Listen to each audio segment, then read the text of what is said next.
I ordered that. Morning, Breakfast Clubbers! Morning. You ordered it? Are we ready to start? Are you already started? Still recording already? Mm-hmm. So all those Trump jokes are going to be on? No.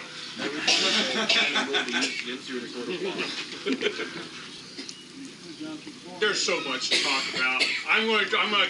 We'll do it at the end. What we're going to do, guys saying it's a Breakfast Club tradition, guys saying I think we want to do Hail, Hail. Hail, hail, the gang's all here. Morning Breakfast Clubbers, morning Breakfast Clubbers. Chow, chow, chow. That is what we're here for now. Okay, that's good enough. We're done. Good job, guys. All right, what we're going to go ahead and do is Ross Trumble is with Campaign for Liberty. This year at the legislature, there were some, pretend we're kind of almost sort of not as bad guys on a couple of things.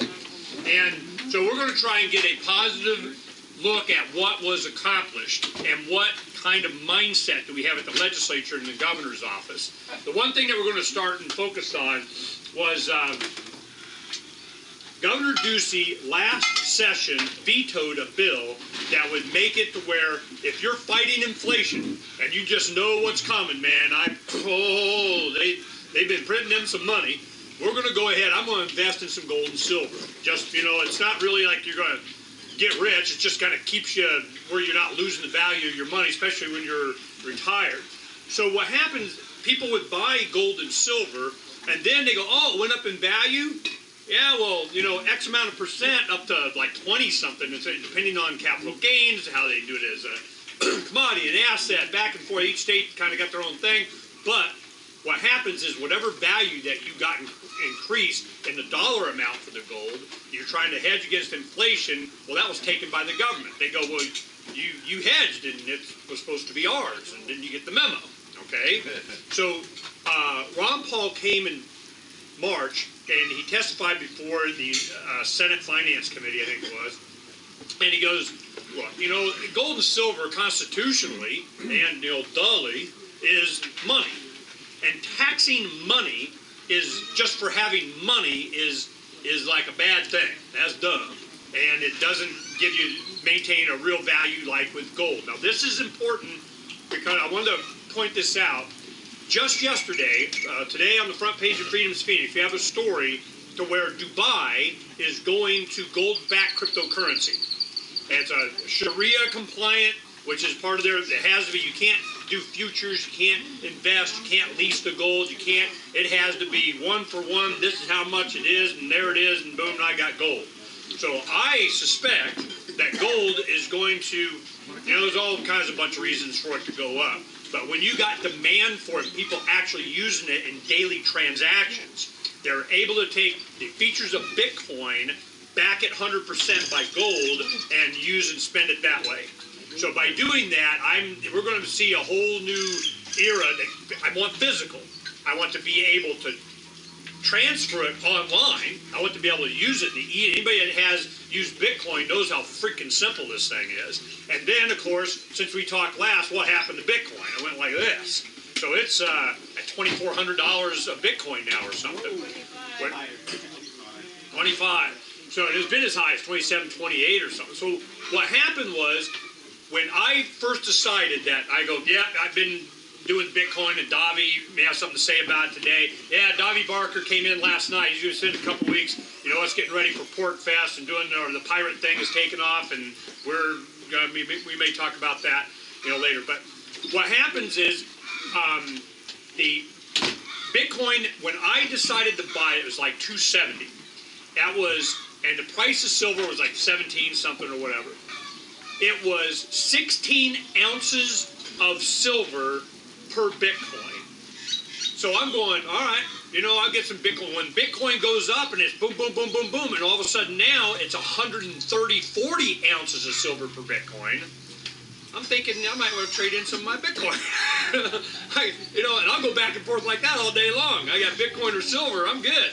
So this is changing everything. This technology now goes into 100% backed gold and it be compliant with Sharia law for the Islamic faith, that means the Middle East is telling the U.S. dollar to pound it and toodles me boodles, okay? When this breaks, when the dollar goes, when it finally, hell no, it is going to be quick and it's going to be devastating. And now that Europe, when Trump got out of the Paris Accord and we're not going to, because the whole thing was America's too much on coal. It's too cheap, they got too much, and they're not buying enough gas. So this is all an oil thing. It always is an oil thing. It's an energy thing, oil thing, energy, oil.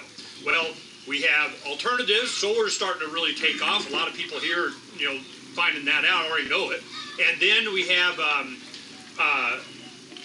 the price of coal is still just, dirt cheap, literally.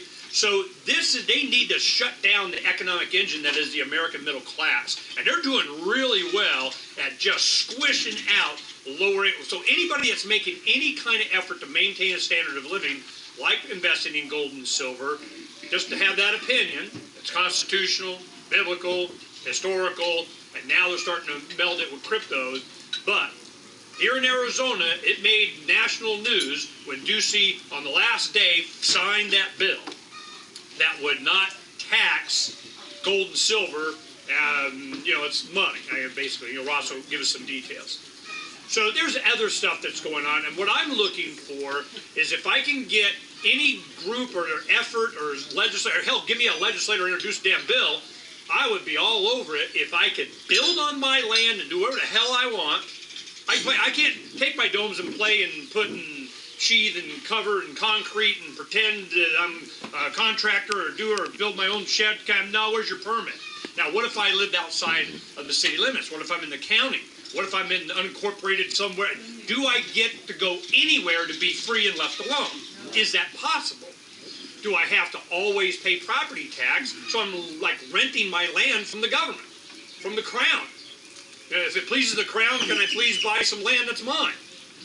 I thought this was America, okay? So there's that. Then you get into things like, can you collect water?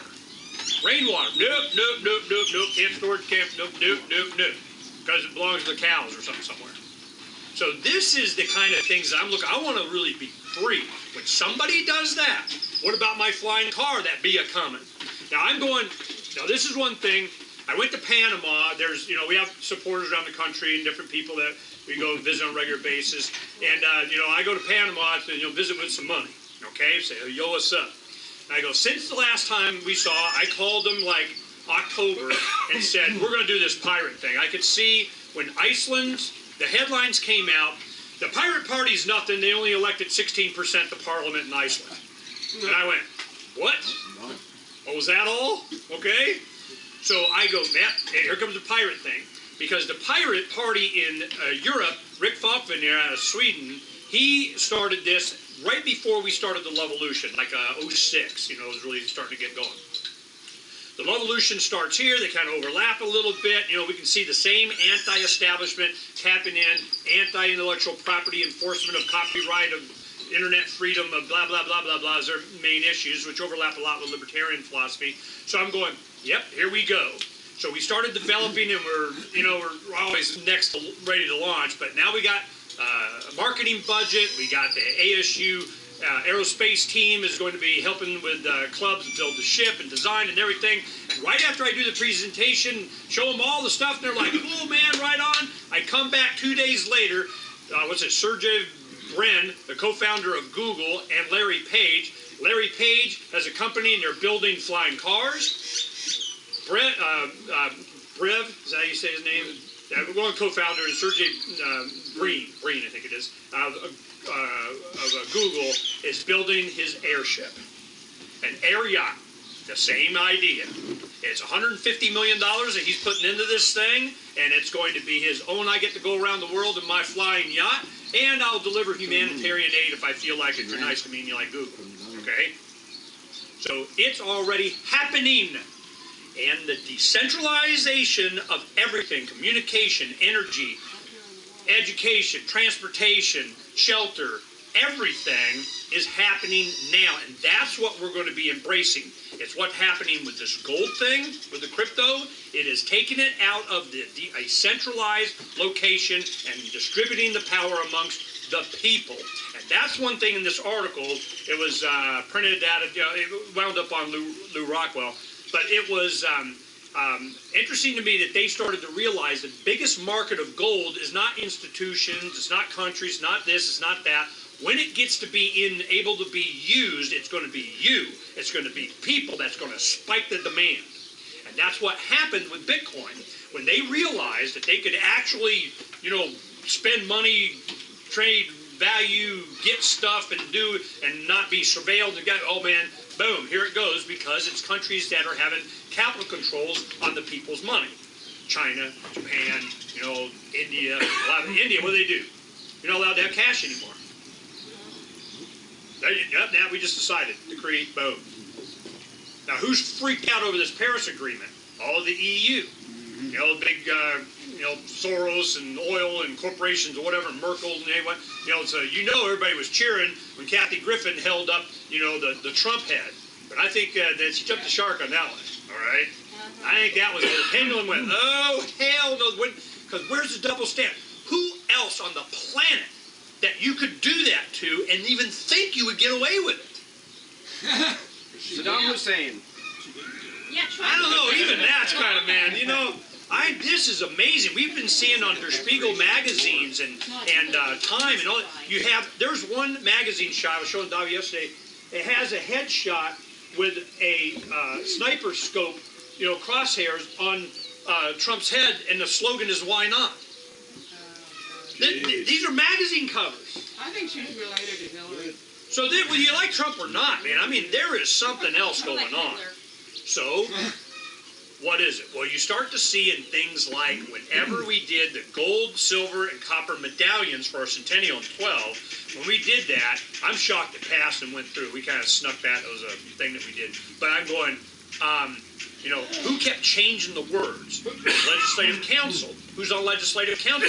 That's where your CIA, intelligence community guys are. Because they look at and now they can do it online. You don't even have to be there to see it. They want to see any reference to gold, any reference to freedom, any reference to property taxes, any reference, and they got the guys make a call and kind of this is how it's going to be. Well, the thing is in this, I noticed in this bill, I don't even remember it ever even saying gold and silver. It says precious metals, and it was done at the last day, of the last minute, of the last something. Why? Because they're watching. I've been through this for 30 years. You are not in control of your government. So this getting squeaked through under a lot of attention is interesting to me. So I'm going to introduce, Ross Trumble is going to tell us about this year's legislative session, go through what's happened, where we are on this bill and the future of C4L and what they might be doing. Maybe, somebody be interested in overlapping on something. Then, of course, Dr. Phranq back here, I'm sure he will update us on some Trump stuff.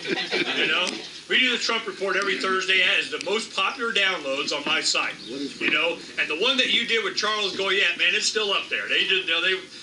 You're pimping that one because damn, I've been seeing that go. So this is so we have a lot of fun with that, and we'll get updated on that. Davi might have something to say. He went on walkabout, but we're really going to be busting butt in the next few weeks, getting things ready for this summer, some festivals that we're going to, and the kickoff of the PiratesWithoutBorders.com. Oh, I like it. Derek came up with that one. I go, yep, that's it. PiratesWithoutBorders.com. He's wearing one of the shirts that we do, too. So, Ross Trumble, please come up, introduce yourself, and give us the skinny.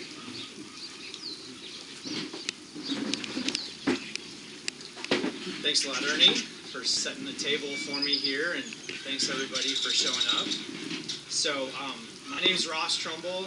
I see some faces out here that I recognize, but a lot that I don't. I'm the state coordinator for Arizona Campaign for Liberty. That's the Ron Paul group that has state chapters in a lot of states. Arizona is really rocketing through the ranks right now. I can tell you that as far as which states are doing what. And so to piggyback on what Ernie was saying, so this session and every legislative session starts at the beginning of January and goes until April, May-ish, depending on, what happens with the budget, really. That's the big driver. If they start fighting over the budget, it can go a long time. So this year, we started out and we had one bill. How many of you guys remember camera fraud? Yeah. All right, good. So that's how I got started, and I just showed up to a camera fraud meeting, and I said, let me do your Twitter. And they said, sure, nobody's doing it. And so through that process, I came to know Campaign for Liberty, and really, I knew about Ron Paul, but I didn't know as much about him as I do now, or even a year from now. So with camera fraud, we're still continuing that fight, and it's a big fight. And I think that sometimes I underestimate how big of a deal going up against these traffic cameras are. So every year we do our little meetings and our phone calls really and talk about what are we doing this year. And the politicians, believe it or not, they seem to be, somewhat open to banning the traffic cameras. Not all of them, but a few of them. And there's a reason for that. But so we do our surveys, and a couple of these politicians they kind of stumble over themselves and say, yeah, you know what, I would sponsor a bill to get rid of red light cameras and photo radar. Well, to us, that's a promise. We take that literally. So if you say, yes, I would sponsor a bill, when we come knocking, you better sponsor that bill. And there's been some consequences in the past for some of the people who said, yes, I favor, the way the question is worded on our survey is, do you support getting rid of any unmanned devices used to penalize citizens? So it goes beyond the cameras, but the everyday use of that question is photo radar, red light cameras. And so some of them say, yeah, I support banning, and some of them say, yeah, and I would sponsor a bill. So every year, somebody says they'd sponsor a bill, and we go to them, and then they say, well, I'm too busy, I got too many bills going, and we say, well, that's too bad, because we have a lot of people on our email list and our phone list and stuff, and they saw that you said you were going to sponsor the bill, and now we have to go tell them you're not going to sponsor this bill. They want the cameras gone. So, and then some more arm twisting happens by us, and eventually they agree to it. So again, this year, Representative Grantham, out of I think it's Mesa, Queen Creek, that part of the valley, he said, okay, I'll do it. And he didn't want to. Because, the second that bill hits the little register down at the state capitol and it says photo radar prohibition, this is a bill that's been going for 6-7 years. Immediately, lobbyists are like breaking his door down, trying to get in there. You got the top guy in the state. I'm not even going to give him any name recognition. But the top lobbyist in the state shows up every year. And he's the guy that they pay all the money to keep these cameras going. And so, lo and behold, this year, Grantham, he's a freshman rep, and we got, because of all your help, because of all the work we've done, we got a bill to get rid of this $100 million a year program. It means we're saying we're going to take away $100 million of government money every year. That's every year from the state of Arizona, of the various cities that do it. And we got it through the House. It passed the House. I mean, I almost couldn't believe it. It was kind of a later night vote, and I'm sitting in my bed watching. I think I did like the touchdown sign. I woke everybody up in my house. But it's, that really surprised me that we got it through. There were no amendments. There was nothing. It was just, we're getting rid of them. They're illegal. The cities would have to pull them down right away. So what this bill does for us, aside from just giving us, entertainment to see these guys have to go through the process of telling the cities we're going to take your money away, is that it identifies who the bad guys are. It's very easy to see. It's to a person. If they're against our bill, they are definitely in the bad guy column. And we've sent people packing from legislature that cannot get back into elected office because of what we've done. Linda Gray, she will never be able to get elected in Arizona again because she, as long as I'm around at least, as long as some other people that are involved with Campaign for Liberty are around, she'll never be elected again because she stood in our way and she was very vocal about it. Another guy who was some would consider a good guy, Chuck Gray, he got in our way last year and a couple years prior, and he was a yes vote. That's the crazy thing. Chuck Gray was a yes vote for our bill to get rid of cameras, but because he was behind the scenes trying to sabotage us, and we're more than willing to let people know to let the public know when that's going on. Most people wouldn't, I think most groups wouldn't do that. That's one thing about Campaign for Liberty, to do a little aside, is there's a couple different models when you're going down and you're trying to get laws passed and you're trying to, accomplish things.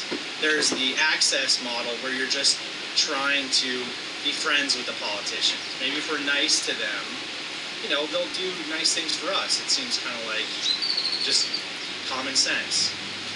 That doesn't work.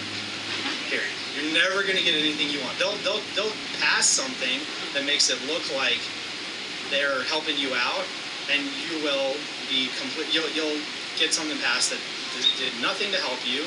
It actually does the opposite of what you were asking them to do, and that's how it's played. So we don't do the access model ever, and I will tell you, it is not easy to be that hardcore. It's just not. So we have the confrontational model, and the confrontational model means in the middle of the day, in February, when I'm at work or doing my job that has nothing to do with politics, I will get angry legislators calling me up, screaming at me on the phone, and telling me what's going to happen to my group, telling me how we're going to be exposed, and I have to say, I'm sorry.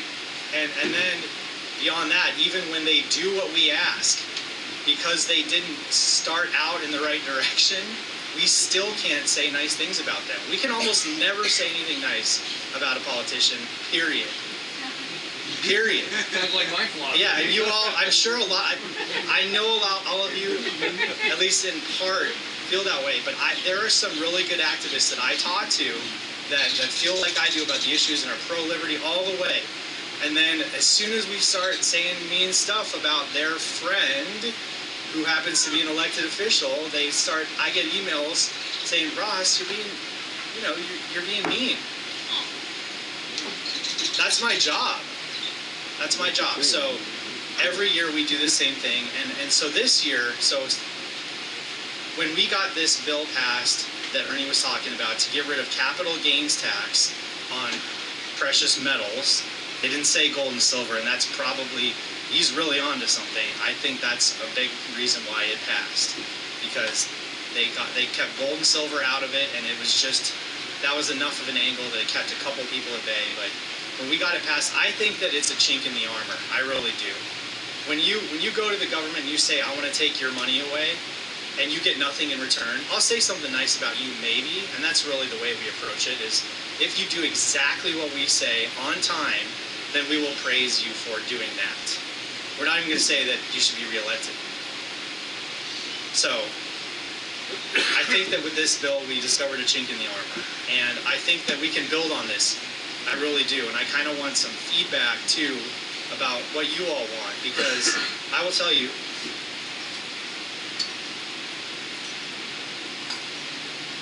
my organization, Campaign for Liberty, is great.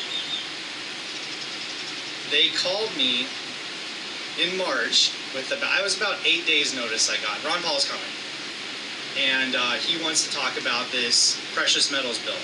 And you need to set everything up and set up a fundraiser, and basically you don't have any choice, so I hope you can have anything going on in your life. And so we did, and thanks to Ernie, thanks to everybody else who participated, it went spectacularly well. And so, I hardly had time to even assess the bill. But Ron liked it. Ron was willing to come out. That was enough for me. But I still had to read it. We still had to understand it. We did the show going into it, and we talked about the bill live on the air and just sort of assessed it. Is this good? What does it actually do? So we decided on air that it was good, and that you were willing to at least, bring people down to the Capitol. And these are, it was a worthy fight. So I have, with a little bit of notice, I got even some talking points here on, what it means to have sound money, because I'm very familiar with the Federal Reserve and the problems they cause with manipulating interest rates and currency, but how do you get to sound money? I have an answer for that.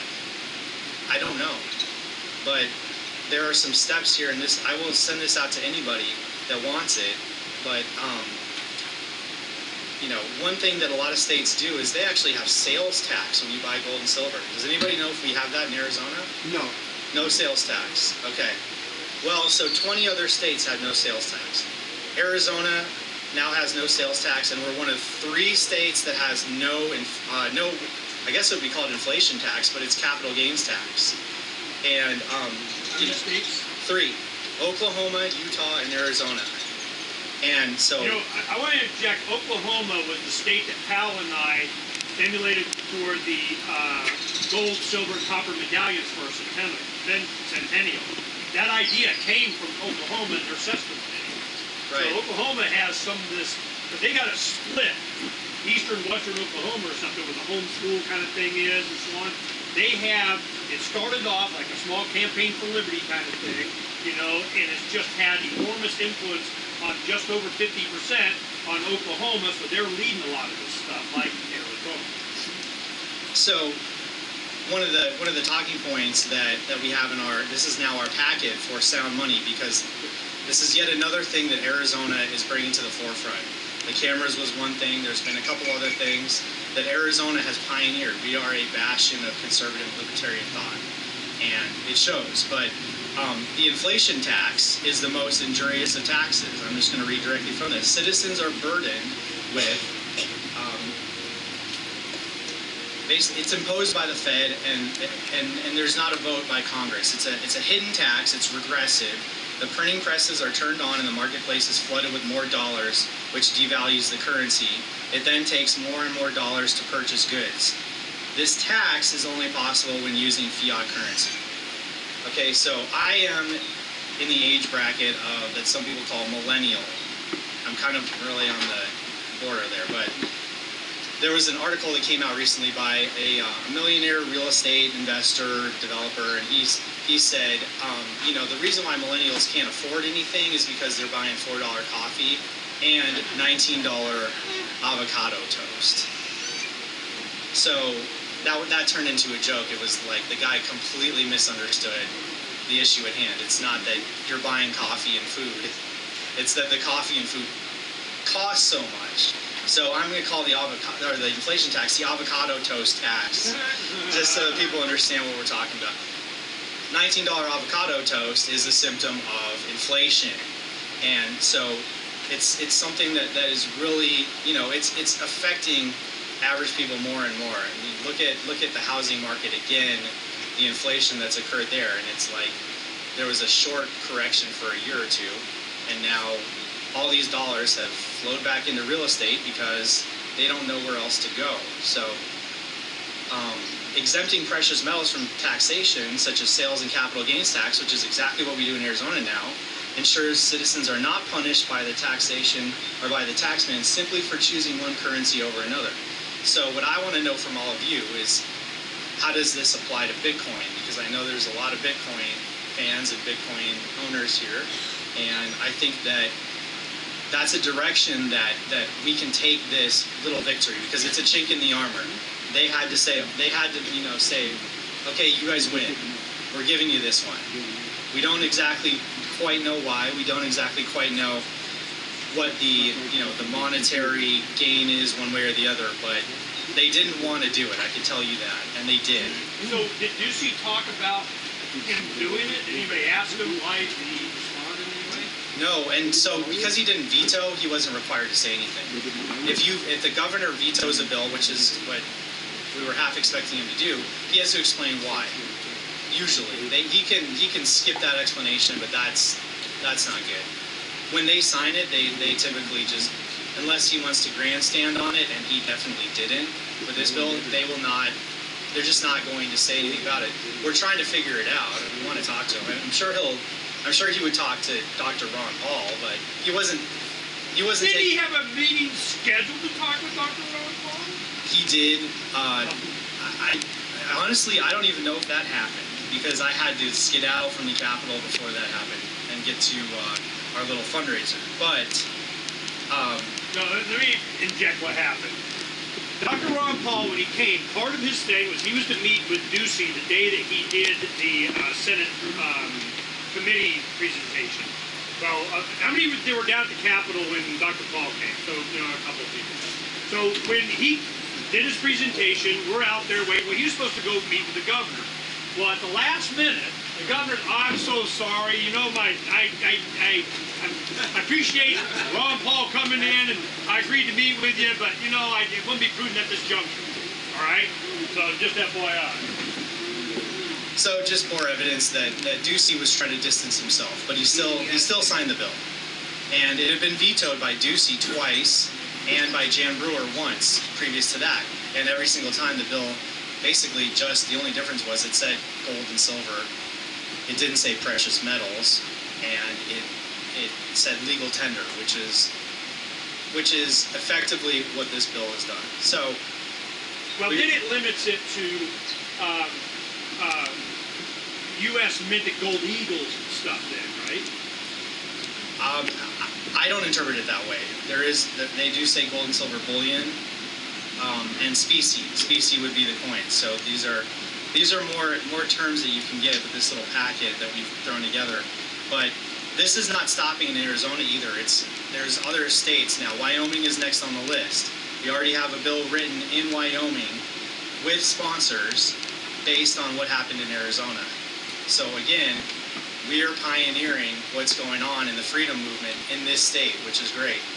And I can tell you that on our last call that we did with Dr. Paul, the only thing he wanted to talk about was Arizona. That was it. He just wanted to talk about what we're doing in Arizona and how great it was and how it needs to happen in other states. When he came down to do the hearing at the Senate Finance Committee, he only wanted to talk about sound money, and he gave some of the principles of it and why it's important and why inflation is killing the average person, why it's a hidden tax. It's the most regressive of taxes. And define regressive. Regressive just means that it affects the people with the lowest income and the least amount of money proportionally the most. So if there's inflation and you're a rich guy, maybe you don't like it, but it's not going to hurt you as much as if you are paycheck to paycheck, don't have anything in the bank or very little in the bank, because your pay, your monthly expenses were set up by you to be budgeted for what things cost now. When they start rising rapidly, which is what's going on, especially with something like housing, then you get eaten up by that inflation monster, and it happens quick. You can even just look at what rents are going for now versus 5-6 years ago. I think in this market, I'm just coming up with a rough statistic, but it's somewhere in the neighborhood of 15 to 20% of rents have gone up, and how are average people supposed to afford that? Have incomes gone up 15 to 20%? No, they have not. I can tell you that. And then a lot of stats you see, income has actually gone down. Household income has gone down over the last 20, 30 years. I mean, that's incredible. So how are we supposed to survive this? Well, we have things like gold and silver and Bitcoin, and so this is an important battlefront. What got me involved in politics, period, and everybody kind of has their thing, right? It was the Federal Reserve. Because of the bailouts, I started to wonder what exactly was going on. Why can't these banks remain solvent? So I learned all about the Federal Reserve, and it was the wars. And I started to learn because of Dr. Paul that these things really go hand in hand. How does the government grow like it's grown? How do we end up in all these wars? And how do we end up with all this debt that we have to pay for? Well, it's because of inflation and the Federal Reserve and the fact that governments can borrow money with almost no limit because there's no backing to the currency. There's nothing propping it up. It's just a paper fiat money, and gold and silver are supposed to be a check on that, but they've turned gold and silver into this thing that you're not even supposed to have. And we're going to tax you when you buy it, and we're going to tax you when you sell it. And we're going to find other ways to tax it. So when you stop doing that and you give people the option, and this is another point that was given to me in this packet, is throughout history, when people have when they have a choice, they are apt to choose precious metals over fiat currency. So now, who wants a choice? Ernie was talking about Saudi Arabia is looking for a choice. They want money backed up by something. They've been, that country and that ruling class there has been the biggest beneficiary of inflation because they have taken in the most dollars and they trade them for a natural resource. So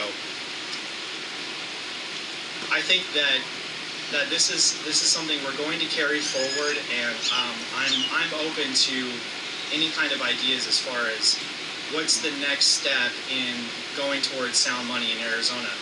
This was not on my radar going into this session. I did not know that they were bringing back the gold and silver as legal tender bill. It didn't show up that way when I went and searched for what legislation is pending because we took the words gold and silver out. And cleverly, the bill did exactly the same thing, just changing the wording to precious metals. This is exactly what the political class will do to you. They will change the wording of something, and they will call it something different, and they know that people won't be on the lookout for it, and then they'll pass a law that you don't hear about, and all of a sudden, your life is affected negatively, your finances are affected negatively. So we do the same exact thing to them, and we are not bashful about it. I will tell you that I think that every single one of you sitting here is probably too nice to politicians, and that may shock you to think about, but you are. And it's because they don't hear from you enough. That's first. And I am preaching to the choir here. Every single one of you is involved. I don't have to tell you how to get involved, but because of what I've done in the legislature, the fact that I've been there and I see how things affect, how things affect these politicians one way or the other, they are very, very prone to what you say and do. They are human beings. And I think that you may not think that you're being too nice to them, but if they're not hearing from you, yeah, thank you. If they're not hearing from you, that's the case. So, because when we get involved with the signs, when we get the emails going, when we get the phone calls going, yes, they move on those fronts. And so we had 2 bills go through. One actually got to the governor's desk and got signed. The other one passed through the House. So just keep doing what you're doing, and then some. Even for some of you, if you're on Twitter, you would not believe how I get complaints. You've got people tweeting to me from the politicians. They will say this: I don't like that. That's mean. People get blocked because I'll send out an email that has a link. You click, and all it does is say it fills out a field on Twitter with the same message every time, and it's even kind of a nice message. I think I use the word please. Please sign the bill. I get complaints about that because politicians, if they're afraid of one thing, one overarching thing, it's angry voters. And they're always, it doesn't matter, nothing changes. They're always afraid of angry voters. If they lose their next election because they made us angry, that's a victory for us, but that is devastating to them, and it's devastating to their political machine.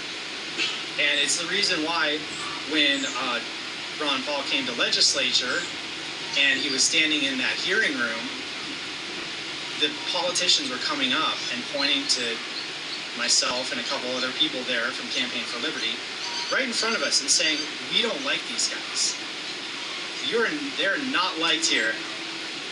And Ron stood there, and the next thing was, you probably should check them out and make sure you know who's representing you in Arizona. And Ron stood there and just crossed his arms and said, oh, I checked them out. They're good.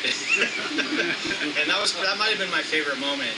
That's, it's kind of it's a silly thing, but when you're making an impact when they're just willing to come right out in front of you and say, I don't like you. So I'll tell you a funny story from yesterday. I was sitting with I work for an ad agency, and we represent a pretty big home builder in Arizona. So I was sitting in the office of this client, and they have a fundraiser that they did last night with Jeff Flake. Do you have any Jeff Flake fans here in the audience? John McCain. Any John McCain fans? And then, of course, Mitt Romney was there. Do we have any Mitt Romney fans? Okay. So, well, he invited me to come to the fundraiser, and I thought, that's great, I'll go. You know, who knows how, this is probably $2,500.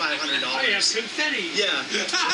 No, and I honestly, I would have attended, and I probably would have found a way to behave myself.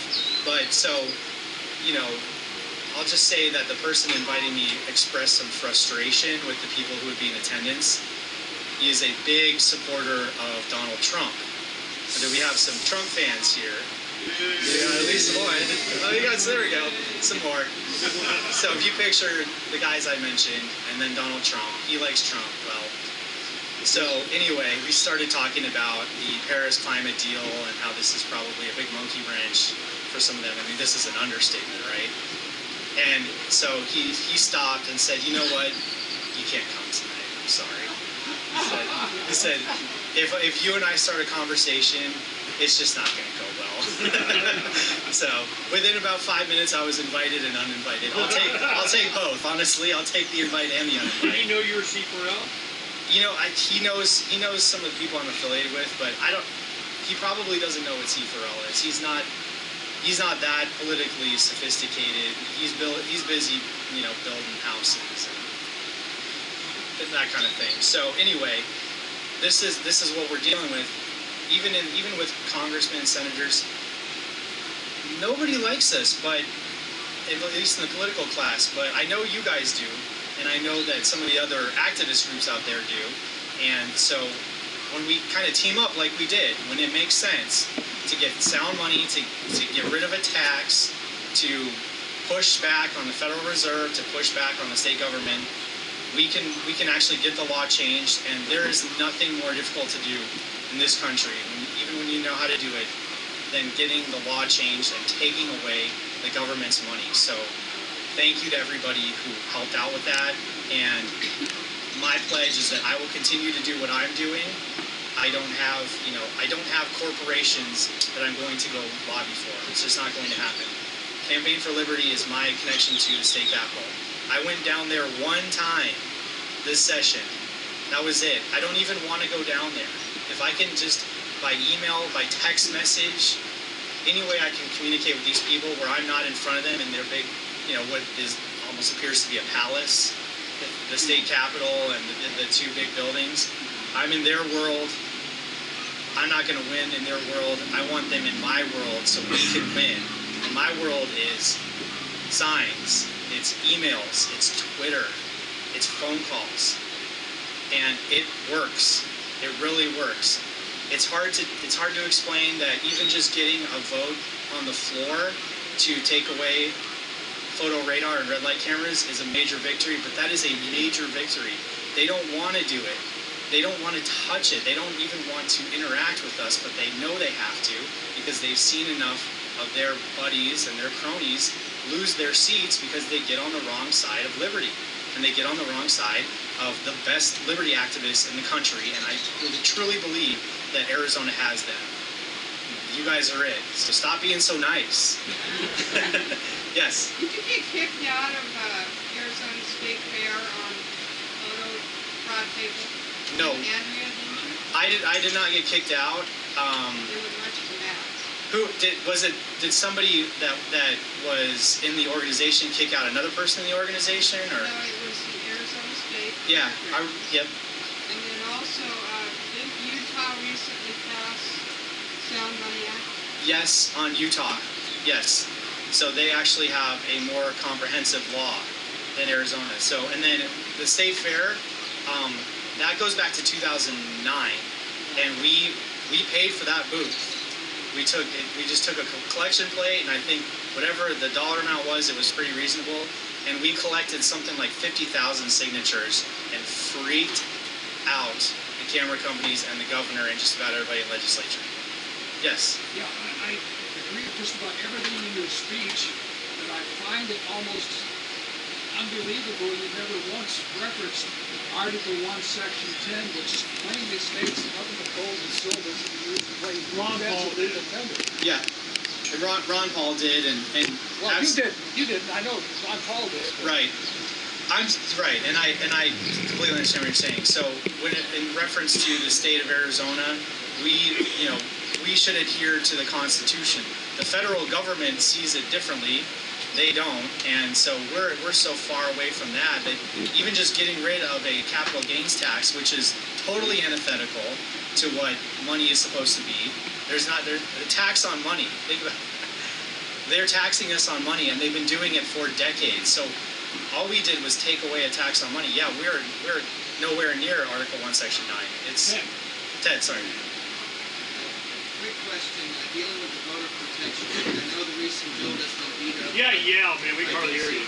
Are you guys currently collecting signatures on an initiative that could actually privatize gold and silver in Arizona? No, we are not collecting signatures on an initiative right now. Period. So, but I heard. Could you educate us a little bit, or is that basically the gist of it? The Voter Protection Act of 1998 states that the law that the citizens pass in the state of Arizona, they collect a certain amount of signatures, it goes to a vote. Right. That law can't be touched by the state legislators for at least 5 years. Right. So I was wondering if you guys were pursuing that route, or if you had anybody working on it. No, we don't have anybody working on it. So let me get in. I can talk about initiatives real quick. So different state chapters for Campaign for Liberty, not Arizona, have gone out and pushed initiatives, not maybe on a state level, but on a city level. And they are just a difficult task, number one. It takes a lot of resources. It takes money sometimes if you can't bring out the volunteers to collect the signatures, and then when you put it to a vote, you have to convince an entire state, people that they should vote for your initiative. That's tough enough. Once that happens, then you get to go to court most of the time because the politicians don't want you to write the law for them, so they're going to take you to court. Do you have lawyers? Maybe you can find some, but chances are if you're doing a grassroots citizen initiative, you're not going to have enough lawyers to fight these guys, and they will overturn the election. And they've done that in Houston, they've done that in several other cities in Texas. We never got that far in Arizona. The camera fraud project was the citizens initiative and just the overall media effort and grassroots political effort.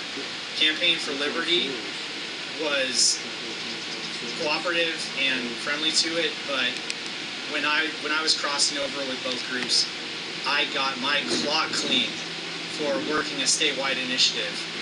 We probably burned out, 50% or more of our activists just with that one thing alone. It made a huge difference. It's the reason why you don't have 300 cameras on our freeways right now. If we did not do that, there would be 300 photo radar cameras on our freeways making $200 to $300 million a year off of you guys just driving to work and driving out to wherever you're going. So that put a stop to that. So you can make an argument both ways. There's no black and white with this stuff, but initiatives are very difficult. It's way less difficult if you go to your legislator and you say, get rid of this law, get rid of this tax, and if you don't, you're not going to ever be able to get reelected. Every one of your neighbors is going to know what what you're doing to us because we'll be in your neighborhood flyering every street. All of your neighbors will get phone calls. All of your constituents will get phone calls. Now you have to be able to follow through on these. They have to know you're serious because otherwise you can say that a couple times and they might be scared. But these are all things we've done. We do phone calls. We do signs. We make up flyers, and we'll go paper somebody's neighborhood, and we'll show them exactly, because their neighbors have no idea what's going on until you tell them, your neighbor, Linda Gray, just did this. She's working with these lobbyists and this private corporation that's foreign to extract money from you while you're driving down the street. So that's why I do what I do with Campaign for Liberty. That's why I go down to legislature once a year and I tell them, this is what we're doing, and this is what's happened in the past. Or they don't even need to hear what's happened in the past because they just know. When we can walk into their chamber and they say, oh, it's those guys, we hate those guys. And now they're here with Ron Paul. I know how you feel. We're going to tell them that we hate that we hate these guys to Ron Paul. See if Ron Paul does something about Like them. that was a bad thing. Yeah, right. Yeah, I mean, that was like a big pat on the back. Like, hey, they're doing exactly what they've been trained to do. Yes. I think the legislature recently, Yeah. recently passed a law stating that signature gatherers have to be paid by the hour instead of by the signature. Does that affect just the initiative for some pro-drug freedom legislation, or is it all citizen initiative? And number two, how does your group feel about the coming textualizer technology? That was a great question about the signatures per hour. So you're very astute. They passed that law. Why? Because they don't want legalized marijuana in this state. They didn't come out and say it, but it's pretty easy to tell that. Yeah, exactly. They don't want that law to pass, and there's a formula to getting it done. The biggest thing that they missed out on this year was the Republican Party, to be honest, stood in the way this time. They didn't really stand in the way when they were going for medical marijuana, but this time there was a more concerted effort. But that's why they did it. So I don't know how that's going to affect things, but I will say this, that I would love for somebody, and maybe I can be that person, or I can find somebody that's interested in it, but I want to start busting some of the politicians that passed that law for paying signature gatherers by the hour, because as soon as they get in trouble, your head will spin how fast they'll change that law back. So, and then textualizer, I heard a little bit about this, where basically what you get pulled over and they just plug your phone in and it'll say, well, you were typing text. It results to an accident. If there's an accident, then the authorities theoretically would have the ability to check your cell phone to see if you were on your phone somehow or while the accident occurred, or just before. Right. Oh, and you were using the phone, right? For anything. For anything. I thought it was worse than that, and I expect it to be worse than that. I expect routine traffic stops. Yeah. I expect it to be routine traffic stops. Yeah, that's the next one. Yeah. I mean, that's when they say it's only when this happens. That's the biggest lie ever. At any time, if you see a politician use the word only, just stop the sentence before the word only, and just cut off the rest of the sentence, because they're just going to do it all the time. So that's what just so you know, that's what their plan is. They want to do it on every traffic stop, and they want to probably go even further and make some sort of a traffic stop based on a two-way signal. All this technology that they've got. They really don't like the fact that we took the cameras down off the freeway. I'll tell you that. They had a lot bigger plans for just speeding tickets. Yeah. Two of us here. Okay, last question. Yeah, I had two questions. First one was on the precious metals thing. Yeah. I'm kind of confused. Was it for bullion as well as U.S. minted coins? That's what the law says. Bullion as well. Yeah, but I'm not a CPA, and I'm not a tax guy. I'm not even really a currency guy. I am learning very quickly though, because this is pretty exciting what's going on. Okay. So I've been trying to get some information on the real impact of this, because I think there's a lot deeper stuff to this. Ernie and I even discussed a carry trade, like he mentioned, with trading your Bitcoin for silver, and I don't think that they even thought about that when they signed the law. All right. Second question was, do you have any initiative, or do you have any actions planned for things that like fluoridation of water or any of those health issues? We don't have vaccinations. So we don't have model legislation or anything to go on for fluoridated water on a state level. On a city level, there could be something, and I'm open to something like that. But I have to see what's the law change, what are the numbers, where's the research, and then we have to be able to present it to somebody who's willing to be the champion in a city level, like in a city council or on the state level, and we have to show them that there's a reason why we're doing it, and that we have all these people that are going to back them up and potentially, help them stave off a challenge based on the fluoridation issue alone. That's one of those things where people can, they could use that against somebody in a re-election and make that a single issue against somebody. But those are the kind of things I want. I want those single issues that are these dividing lines where you know that the person is good or bad based on that one alone. Their entire political purpose could be just on a single issue, no matter what else, no matter how bad they are in other votes. I want those people that are willing to go out and do that, and I want all of you, if you have ideas like that, and you can just put together information that shows actual political action on it, that's really helpful. I'm not saying that we wouldn't do something that nobody else has done before, but politicians are the least creative people in the world.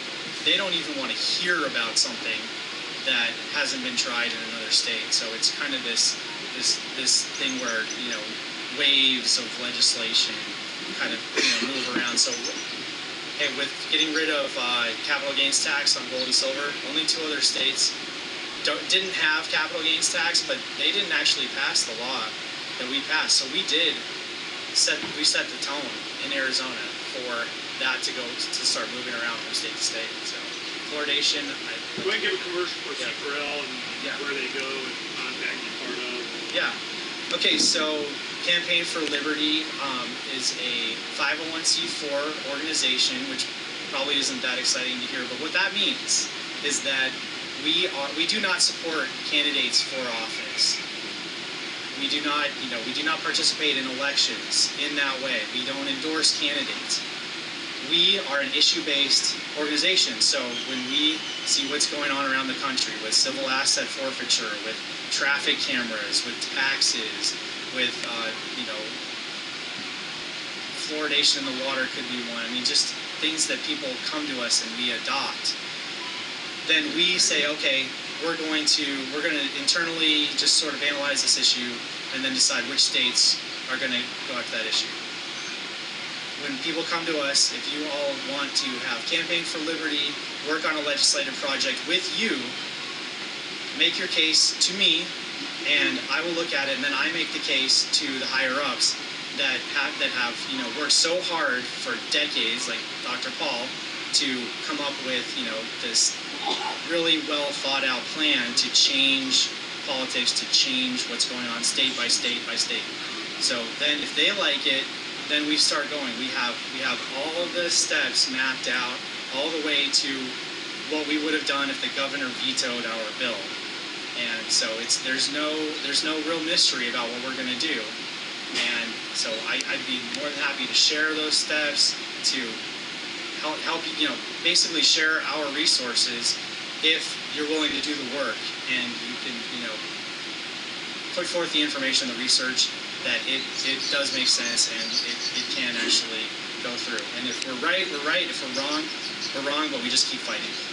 And so I am the state coordinator of the Arizona chapter. There are many other chapters, and they're doing great work. There are people in blue states that have to go against Democrat-controlled legislatures.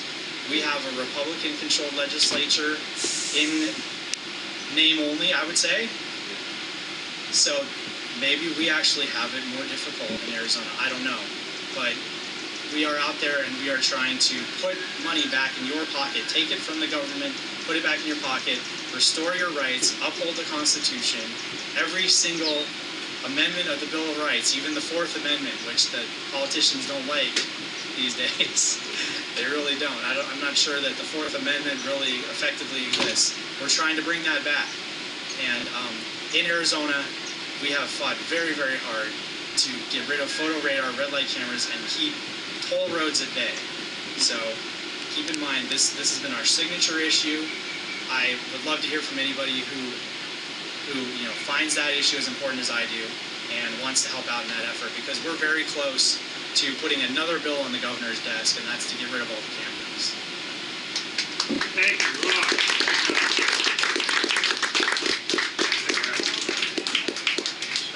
Yeah, you want to talk to It's Ernie volume. If you want to talk to Ross later, we'll go ahead and afterwards he agreed to stay a little bit. You guys can converse. I want to get an update with Phranq on the Trump week. This is interesting to see what his thoughts are on the Griffin thing now that it's percolated a little bit. But the initiatives, I want to address Ross in front of you guys on this.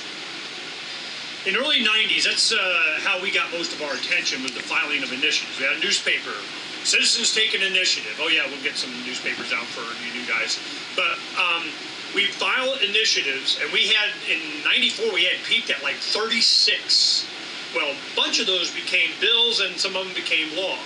Like the concealed carry, that was an initiative we filed in 94, unrestricted concealed carry. And it went through all kinds of different things, and eventually it became status quo. It's the norm. You don't have a law. We're all freedom-oriented here.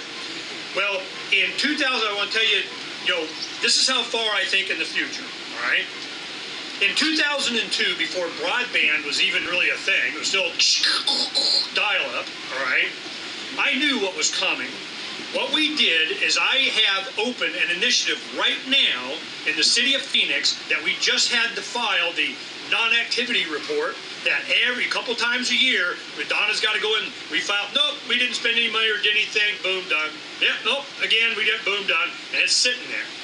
I think it was like August of 2002, I filed an initiative in the city of Phoenix. The initiative signatures, at least back then, I hadn't even looked at the law lately, but the initiative signatures have a window. They're only good 90 days in the city of Phoenix, okay, as I remember. So if you start, first time you start getting a signature, you better get them all within 90 days or they start dropping off, all right? So I go, all right. I filed the initiative and it said simply this: you cannot tax internet transactions for the city of Phoenix as a sales tax, okay? Why would you do that? We have no plans that we would never, oh, heavens and purgatory, internet, what's that? Okay? It's 2002. I start my radio show in February 03. I'm making a big deal. Go ahead, make my day. So I don't know if they've done it or not. Every time I check, I look, they haven't. They kind of hold off on this, and it's just sitting there. Well, as pirates and so on, what do you think? Do we want, every time we order Amazon, is there a city tax that goes on that? I don't know. That would be an easy one. The thing is that it's a city. It only requires X amount of signatures. You have a window of opportunity, and you build up support, and boom, you do it. City of Glendale. We had an initiative I put up to require manual votes as the official count for all city elections. You can still have your computer all you want, but that'd just be back up to the manual count. The manual count was the one. They freaked out. I mean, it was a thing back in 02, I think, when we did this. So, long story, bottom line is, initiatives are very effective, especially for one thing. I get to put up as many signs as I want. And they'll go, yeah, well, you lost, and you can't in the court, and they did. I go, oh, they dragged it out even after the election? Woohoo! They're confusing me with someone that gives a shit. I want the signs. Everything that I've done has been signs. So when they see a plan, Ernie does something, politics, and here it comes, I don't give a crap what some black robe says. I don't care what the legislature says. I don't care what people say. I don't care what the media says. As long as they're talking about my sons. It's public opinion. It's a mindset.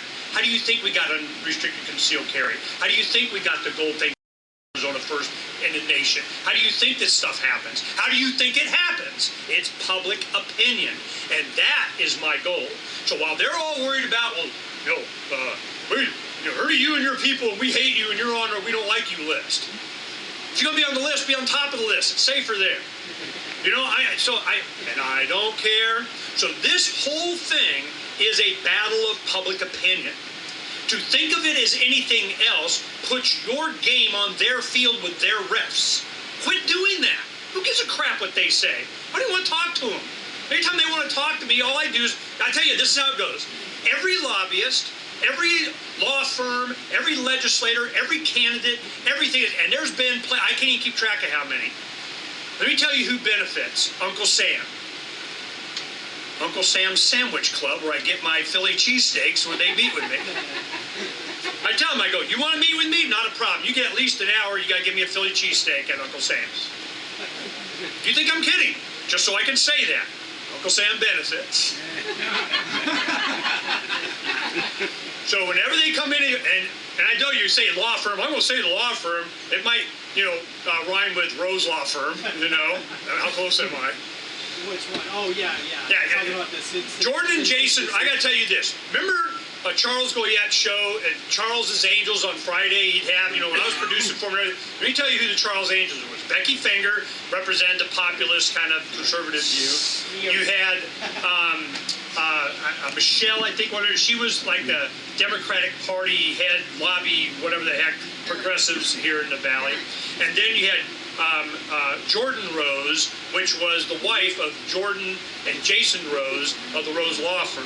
Now, I've been doing battle with them since we were doing the baseball stadium, okay? So one time they got me to go because they invited us, and it was Jason's father was throwing out the pitch at a Diamondbacks thing, and she's on Charles Angels, and we got to go to the thing. Well, I've always been against the stadium, and we had DB Jinx, contest, all this other stuff. And the only time I go is, one, if I didn't pay, and two, I graffitied, okay? So there was a bunch of confetti, graffiti everywhere, and all that. Kind of, oops, I don't know who did that, So we go there, and he was all excited that I was there. He put an arm around me, and I got a picture at Diamondback with Ernie as I'm holding one of the flyers, So I've known these guys for a long time. They are what we're up against. They represent all the activism and everything that they need to just give an excuse for a legislator to vote a certain way. They're the ones with the postcards. They're the ones that generate the emails from the corporations of whatever the heck is going on.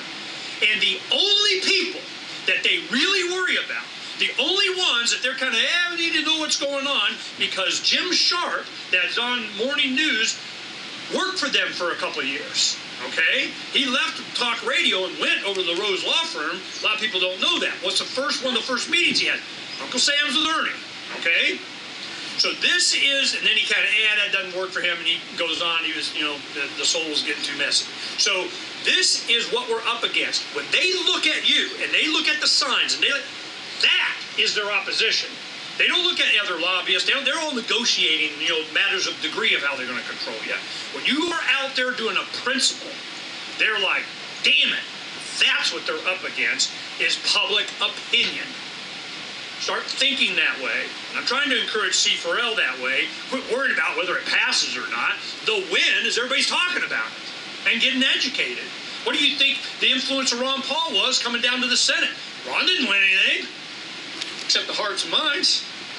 That's the important part. Phranq Tambouri, Trump report. He's going to give us an up-to-date, and then, and hold the questions for a little bit. Let him get, 5-10 minutes of statement out here, and then we'll do a bunch of questions. I'm sure it'll be interesting. Phranq Tambouri. Thanks. Well, first of all, I'm a little concerned. There's no Trump supporters. I might get stoned. I've got to get some tomatoes out here. So first, before we get into Trump, there's a couple odds and ends. First of all, I want to talk about, I know about assholes to talk about right at the beginning. First off, I do prostate exams for a living, so that's right off the bat, all right? I know that pretty well. Also, I'm Italian, I'm Sicilian, and I'm a Tambouri, so that also goes along with it. My better half is hoping that the Sicilian gene has gotten diluted enough by the time we get down to that. So speaking about those, yeah, and speaking about the so-called a-holes, then there's the reason I'm bringing this up, strangely enough, is my buddy Ross Trumble here. Now the reason I'm bringing him up in that same context is I just have to point out, this gentleman, if you guys, I happen to know him personally, somewhat, I've got to know you, he's one of the sweetest guys I look at him as being a counselor or something. I should come to him, pay him or something. And I don't understand, maybe another discussion, but how you must kill them with kindness, because you stand up here talking about how, you know, you're going to stick it to them and how you stand up and other people are too nice. And I have to say, I mean, my father can read the Betty Crocker cookbook and tick people off. All right, just the way his attitude is. You know, it's like Donald Trump. And so the way you do things, it must be fantastic, and it's probably something we should learn from Ross. Maybe Dr. Paul does the same thing. You know, by having a different demeanor, you seem to get a lot more done. So I think something to learn from. Anyway, that said, a couple. Yeah, if you call it a couple, man. Hopefully it is. A couple things first. We're talking about going down to the Senate, the Finance Committee with Dr. Paul. He was here for that bill. I was there, and I was in the elevator trying to find it. I thought it was upstairs. Turns out it was downstairs for the Senate Finance Committee, which is where all the supporters and activists were for this bill. And it was interesting, just a quick story. I was in the elevator, and a bunch of regulars and lobbyists and such were in the elevator with me. They didn't know, I had no Ron Paul stuff on. And they'd asked, well, what's going on? How come all these people are here? And they were surprised because they never find activists in the bottom floor. See, the Senate Finance Committee is kind of like, you know, it's kind of like it's like prostate cancer. No one's really interested in it, you know. Like the cardiologists are all the sexy guys, and neurologists. No one cares about what we do, and so no one's really into that. It was interesting that we got their attention, even in the elevators, thinking, where are all these activists coming from? They're not talking about social issues. It's an economic issue, and they're on the Finance Committee. Like, they don't see activists and people standing around, standing room only in that room. It was a very interesting, and that got their attention as well. I want to point that out that I heard directly. So thank you again. Also, cryptocurrency. I'm sure everyone knows about cryptocurrency. Interesting. I was looking up just for this morning for news items. CNBC, everyone's favorite station here, or at least for news, is they did a full story on what is cryptocurrency. Right? So I often say, if you're into the stock market, you know, and your grandmother starts talking about flipping houses or something, you know it's time to get out. So when CNBC's already talking about cryptocurrency, you know it's about to go, and it already is, for all the reasons Ernie and other people said. Also, Doug Ducey. He is doing some interesting posturing. You guys know his family, kind of mob ties in the Midwest. Everyone kind of knows his family. And not that he is personally, it's just he comes from, just like my family, so, you know, can't be held accountable. But, you know, he did Cold Stone, the whole bit. He's here. And he's posturing, of course, running for governor. He was all set to make himself look good for governor for next time. And then this guy named Donald Trump shows up, and he didn't know how to handle him, so he never showed up at any of the rallies, including the first rally, which was here. And, you know, he just kept dissing him, thinking, oh, it's a flash in the pan, like most people thought. Then he got stuck because he was hoping to ride this Tea Party trail. And then, you know, just like Chris Christie tried to, and Donald Trump kind of stole everyone's thunder is what happened. So Ducey, as a young guy, is sitting back looking at his whole career going forward, and what do I do now, right? So he's kind of lying low, but he's still posturing himself. And it's interesting because I was surprised he passed this. And I don't know his full story, but he's doing a number of things that seem to be sizing himself up, maybe for the Tea Party type of Republicans and liberty folk here. He doesn't want to be, as Ernie would say, marked. He doesn't want to be a marked man yet. And I want to tell you something else that he's doing. While I'm playing doctor and I'm playing, you know, with Ernie on the radio show and all the rest of this, there's also the medical and politics have come together. And what you guys don't know is that right now I'm embroiled also with the state association of my profession. I'm a naturopathic medical doctor, many of you guys know. And Doug Ducey, since he got in office, has been trying, and now, since it can't be passed, he's trying to do an executive order where he is going to basically slash and get rid of numerous medical boards and consolidate them all into one medical board. He's trying to do this to cut down the size of government. Now, as a Tea Party Republican, I can understand how they're seeing that. It looks good, and if you want to sell yourself as someone in the state of Arizona who, you know, cut costs, that's how he's probably looking at this. My own profession doesn't understand that because they're made up more of liberals, and they don't really understand the Republican perspective and how there's an infight amongst Republicans, the Tea Party people and the John McCain people. So anyway, he's trying to do this, which will mean that the chiropractic board, the acupuncture board, the massage therapy board, and other boards, the boxing association board for boxers, all kinds of boards, he wants to basically you have to justify your existence, otherwise he's going to take you out and then put you under some larger board. So this is an issue, because what if you're a naturopathic doctor and we have all these rights and privileges? Matter of fact, we have the highest scope, largest scope, most comprehensive scope of any state in the country, which is why I'm here, right? But if we're put under the MDs, what do you think the medical doctors are going to do if they get to tell us what to do? They're going to say, hey, sit there, shut up, and this is what you're allowed to do. You know, you're just a glorified supplement guy working at High Health. That is what we're up against now in all of the different groups. Something, again, I don't know, I know you guys have enough on your plate, but it's an interesting blend because when you start dealing with people's health care, especially in this state, liberal, conservative, I mean, liberals love all the alternative medicine and the woo-woo component, and I say that with respect because it's a fun term of our own profession. And then we have the conservatives who like alternative medicine because they don't trust the system. You know, they're anti-establishment people who don't trust when a government tells you to have a vaccine because they don't trust the system, whereas mothers don't trust maybe the vaccine itself. So from two different perspectives, you can have a unification in how people feel about healthcare, and he's doing this probably to save money, but there's much trepidation on what his real true motive is. Anyway, wanted to bring that up because Ducey keeps coming up in my life over and over, and yeah, so you can put it there if you want. Let's see what's on there. So anyway, just wanted to point that out, and I wanted to chat with you anyway. I didn't realize you were coming here until Ernie told me the other day. So, and we're having, all the naturopath leaders are meeting in a secret powwow, on this Monday at Dr. Colleen Huber's office, which you didn't even know about, Savarna. So, it's just an idea of, assuming I can go, I might have a baby on the way there, so I'll have to phone it in. All right, next is Trump. All right, Donald Trump, for all you fans out there. First off, the Supreme Court brief was just sent in, you know, about the so-called Muslim ban, which of course is not a Muslim ban, but the people want to spin it that way. It was interesting, the brief itself, I knew they would bring this up, which was, of course, Arizona, because the state of Arizona already dealt with this, right? The whole idea that the state says, well, we want to enforce our borders, and then the president says, oh no, the president trumps, pun intended, you know, what you want to do as far as our borders. We already settled this one, and now all of a sudden when it's the opposite, now they make the claim the president does not have the authority to determine how we regulate our borders. And on page 32 of like 400 something pages, there was a reference towards the end of the Arizona deal and a few other decisions that were about immigration. I'm not going to do the whole thing, but just as one quick paragraph kind of summarizes what this is all about in the last plea to the Supreme Court, which, by the way, it's Donald Trump v. everybody. So it's typical for Trump, which I appreciate about the man, whether I agree with what he does or not. This order has been the subject of passionate political debate. But whatever one's views, the precedent set by this case for the judiciary's proper role in reviewing the president's national security and immigration authority will transcend this debate, this order, capital O, and this constitutional moment. Precisely in cases that spark such intense feelings, it is all the more critical to adhere to foundational legal rules, things that Ernie loves, foundational legal rules. The decision below departs from those rules and calls into question the executive, chief executive that is, and his authority in a way that warrants this court's review.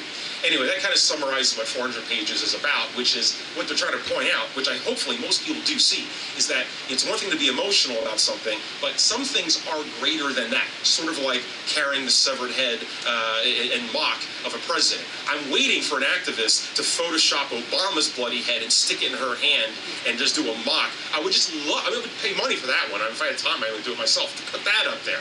And just see, like, I mean, I don't know, all you need to do is just twist it around and make your point. Why the other side, or at least the liberal side, seems to ratchet it first, and then they force everyone else to raise the game the other way. I find conservatives, they're certainly on the hook for a lot of things, as we all know, but they tend to be always chasing the liberals. The liberals ratchet it up. They say we'll increase debt 100 million, and then Republicans have to increase it 50 million to just prove that they still care. So it's always a ratcheting up, and that's what we do as far as loss of rights, public opinion, and I think the change of culture. Also, with Donald Trump, it's been, like you said, it's been an interesting week. Question, are the temper tantrums over, especially with Griffin? Ernie and I had a nice chat on the Trump report, those of you that heard it, and he might be right. Actually, he might give you a little point there, Ernie, about the about whether this may have been a bridge too far with this. To me, listening and watching MSNBC and these shows constantly, this was called a Tuesday as far as how I see the liberals act out and all of their comments. But maybe it was. Maybe it did hit enough where even Al Franken, Chelsea Clinton even, Al Franken even sat there and condemned it and seemed to be heartfelt about it. So, Keith Olbermann, yeah. So maybe we've reached that point, but also I think the temper tantrum, for the liberals, it was they couldn't fathom it. They don't want to have him legitimate, everything about this, including the Supreme Court pick, because after all, if you can make Trump illegitimate, then his Supreme Court justice pick is illegitimate. And they keep trying to create these tendrils of distrust. But, one other thing happened this week in Trump's favor, not just the Crew Griffith, but a few other things happened. And the most profound that happened this week, you may not be watching, was Hillary Clinton.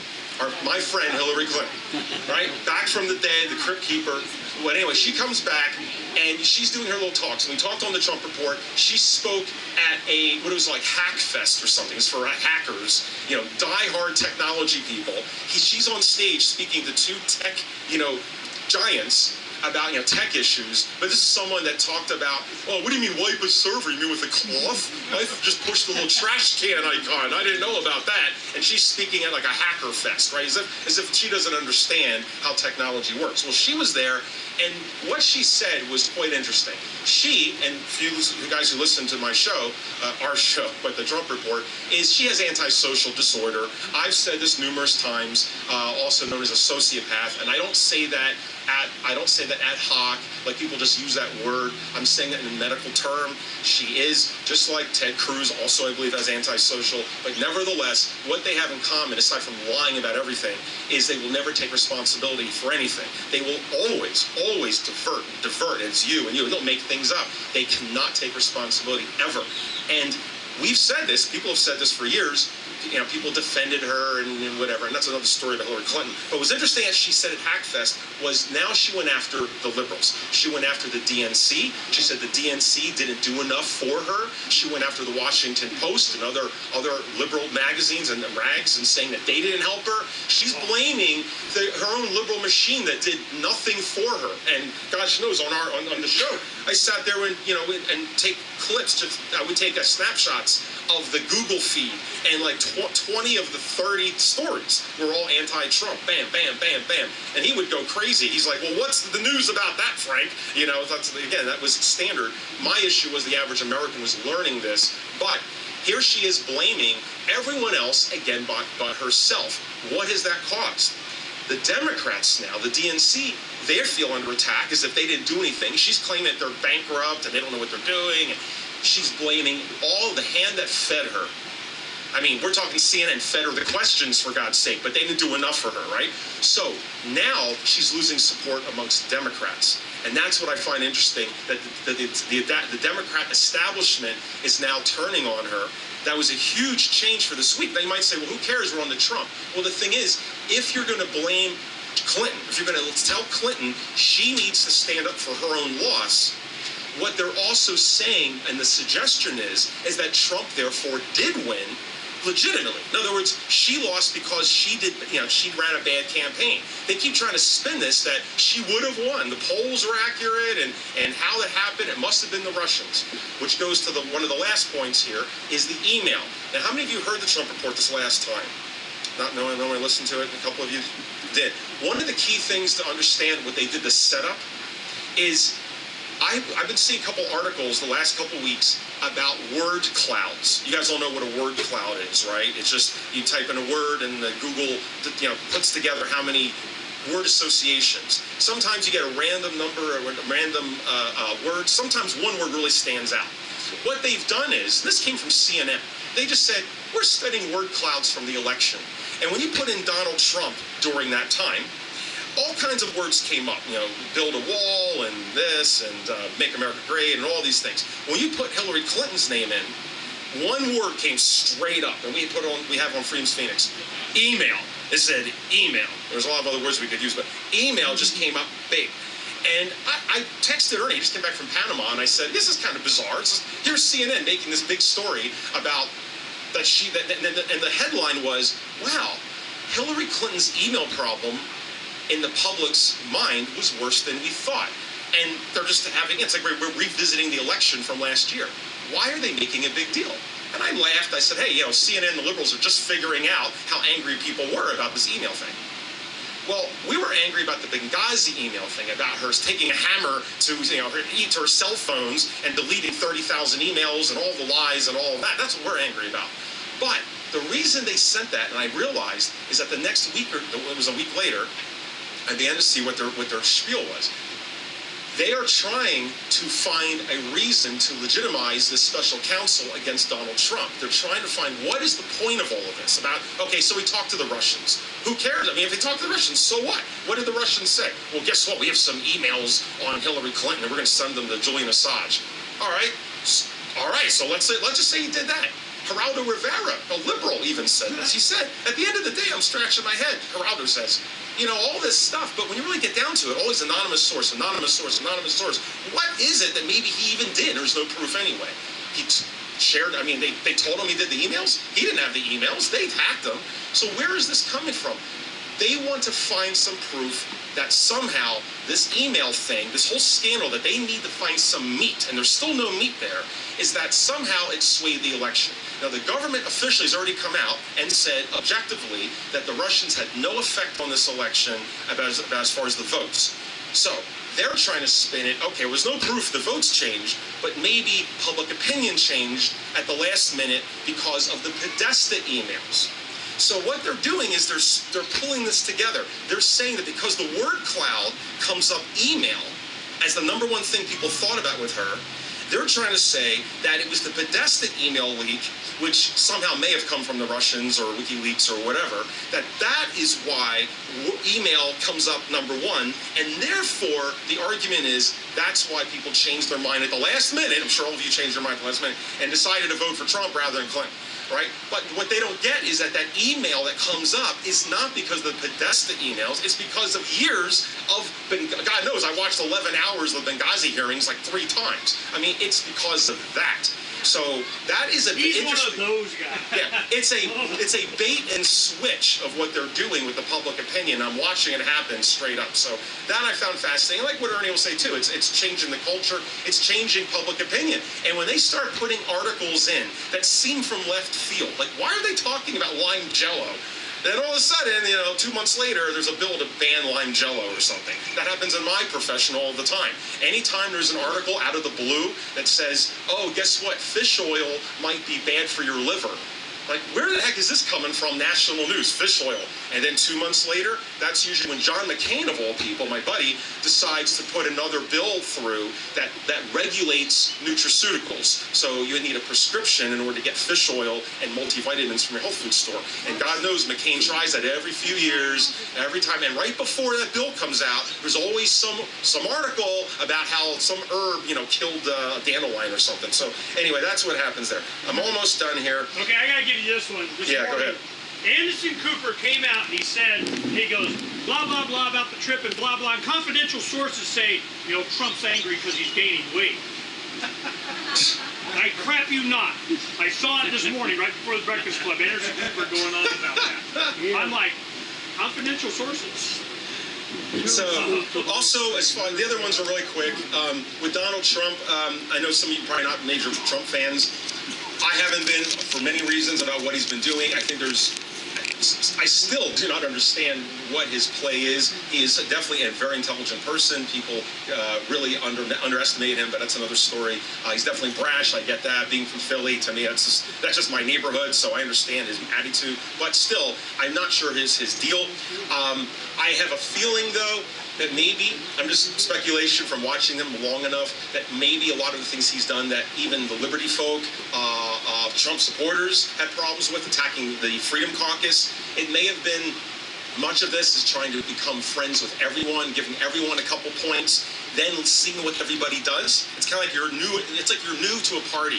You don't know anybody here, and you say hi to everybody, and kind of say a few things to everybody, and feel out who the crowd is, and then see who starts to backstab you behind, and this and that, and how much that might be going on. It might be, but. With the Paris Accord, when he spoke the other day, I don't know if you watched that live. I happened to be home. I watched it live. That was the Donald Trump that people elected. I was surprised. He turned into the Trump. There's the campaign Trump, and then there's him watered down, whatever he's doing, and his handlers taking things away. But that was a moment where he really stood out and did what people put him to do, whether you support him or not. But the bull in the china shop to start breaking things and saying America comes first. And brilliantly, he's not saying he's against climate change, whether people are in favor of that or not. He's just saying the deal was bad. So he got both ways. He's pulling out, showing the autonomy of America, which ultimately has been lost in many ways, the United Nations and all of this, and he did something that can you imagine a Bush doing that? Can you imagine any Republican, anyone doing that, except for Ron Paul, of course? Can you imagine anyone doing that? He does that, and I predicted immediately before he said it, I said he will say, I'm not against being the Paris Accord, just not this deal. I'll make another deal. So it's a sign of strength of what he's doing. He's pulling out saying, I'm in control of the situation. That deal sucked because those other people don't know how to make a deal, according to him. And so let's renegotiate with America first. And that's an interesting strategy to do. That's what he's been promising all along. But the fact he pulled to the Paris Accord in such a glamorous Donald Trump way in the Rose Garden with a bunch of green about dealing with a green issue, and he's with the flowers and the leaves, and he decides to drum up the support and the speculation. He made a show out of it, got everyone's attention, which means he is going to be also pulling out of other agreements that he thinks are bad with America. So it wasn't just the Paris Accord. That was giving a shot over the bow that there's more coming and gives him more leverage and further negotiation as well. That he's this wild cannon that people think, and sometimes being perceived as crazy and wild, runs in your favor, and he does that. Lastly, the overall. I was going to point out this, just too much about this whole witch hunt with Donald Trump. Some of you, I'm sure my buddy here, probably does not think it's a witch hunt and Donald Trump's evil and all the rest. But I have to just point something out. I have to get this off my chest. The liberals who all think that Donald Trump has done this, there's something there. We just don't know where it's at. We have to 24/7 with CNBC and it's endless with these guys. Every little thing. Trump, was wearing a red tie. It must be from the Ruskies and the Reds. Everything. There's a spin on it. And I sat back and I thought, I wish the liberals used this much tenacity against the Hillary Clinton email deal. Where was this 24/7? There's not one shred of evidence yet they found. And yet with Hillary Clinton, we have an email server that she said didn't exist, and then it did. We found it. Then she said there was nothing on there from the State Department. Then there was. Then she said, oh, well, there's nothing classified. Then there was. Then, and then after they finally proved there was classified information, then she wipes it with, was it 50-point encryption deletion, and then 30 times over. And then smashes puts her cell phones in acid, and that's a fact. We know the proof she did that. And yet liberals can't produce one thing on Donald Trump so far, and yet they go 24/7. And they wonder why the people of this country, independents, Trump supporters, Trump haters, why it's falling on deaf ears. I thought this was concluded. Again, the ratcheting.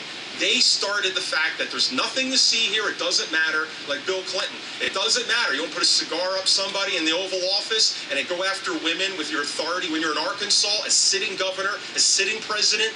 And what did liberals tell us back in the 90s? Well, he's a strong man, and powerful men have strong libidos. Come on, Frank, you need to understand this.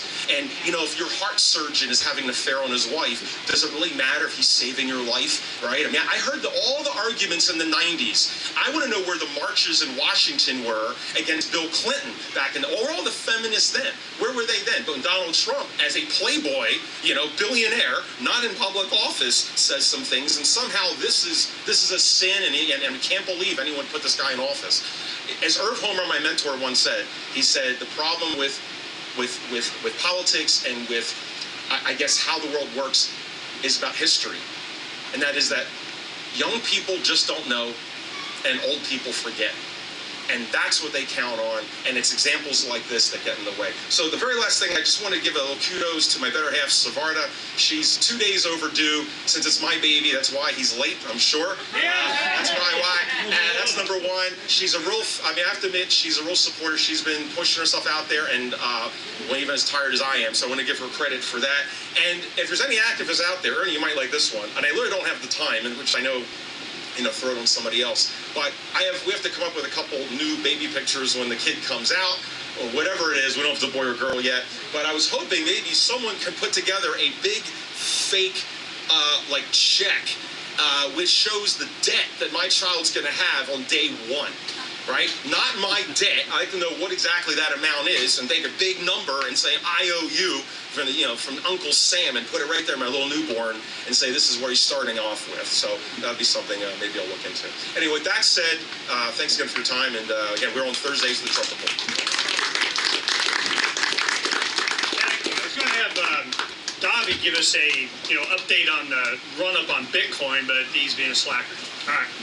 What we're going to do is I wanted to give you an opportunity to talk with Ross before he leaves, get your name, maybe you want to give him your email and so on, get on the list and that kind of stuff. Yeah, he's got cards and such, so I want to get you hooked up with that.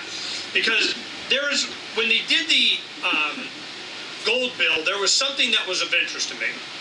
They have and we had Ross come on and talk about this very thing. There is a mechanism now that you can go on and sign up on the state legislature comment section on particular bills. But you can sign up for it and everything, but you have to go. Davi, I want you to talk about Bitcoin real quick. Just a run up over last month and kind of the behind the scenes news and new tech and that kind of stuff. Just 5 minutes. What happened, you go in there and you sign up to be able to make a comment. But the requirement is that you have to go physically to a machine that's in the legislative lobby there, and you type in your password, and that activates it. Now, if you want, and I would to give Ross my email and login that I did and everything, you can go down there and have a list, and you just do a bunch of people. And I did a couple of people that way. So I go down there, and I do it. Now I can comment. So it was the first letter. We have Captain Mark of the Precariat is Captain Mark and Reprisal. So it's letters of Mark and Reprisal. So the first letter of Mark is out. We have like the second and third in the works, and we got all kinds of stuff going. But the first letter of Mark, you go pirateswithoutborders.com, and the Bad Quaker read it as the pirate Captain Mark, and it's really good. And of course, you have the text. The first letter of Mark, the first exposure of Captain Mark was in a comment to the Legislative Senate Committee on this gold-silver thing. Well, we're, just kind of, we say this about that. Well, of course, what do I want to do? I want to see the hyperlink that it's up on the site. Anybody go look at the comments. I take that, put it on Freedom's Phoenix. We have Captain Mark says this about whatever legislation. We go have some fun. No. It's secret. Only the legislators get to see it, and for a limited time. And I go, well, this is bullshit, then. I don't care about this. This is nothing. It's like turning off the YouTube comments, that's supposed to be open to everybody. It's kind of going, then what the hell is good is it? It's just a feel good. It's just, like we always do. It's just bullshit. Back to signs. Here it comes. Now, one thing I wanted to say that news is breaking out on the Podesta thing. Now it's known throughout Europe that Podesta is trying to launder $50 billion from Clinton Foundation money into gold and silver and those gold, diamonds, and artwork. They are trying to get this an asset. You can't touch it. We're over here now. Because if they got it in one little kind, it's ours now. They're waiting. When Comey left and they're putting in a new FBI director, they're afraid they're going to seize their assets. So they need to get rid of them. They're just, oh, hell no. Because there's a big-time RICO stuff that can go on there. And RICO is something that an individual civil action can be done. There was guys that filed RICO actions against Big Pharma in California, or legislators for, passing this stuff that's damaging people. And really, RICO can be used. Yes, it can. So anybody that files a RICO, well, they'd be dead the next day. But I mean, you can file a RICO on, the Clinton stuff. So I'm waiting for that to happen. I did the Anderson Cooper about secret sources and Trump's gaining weight. I mean, seriously.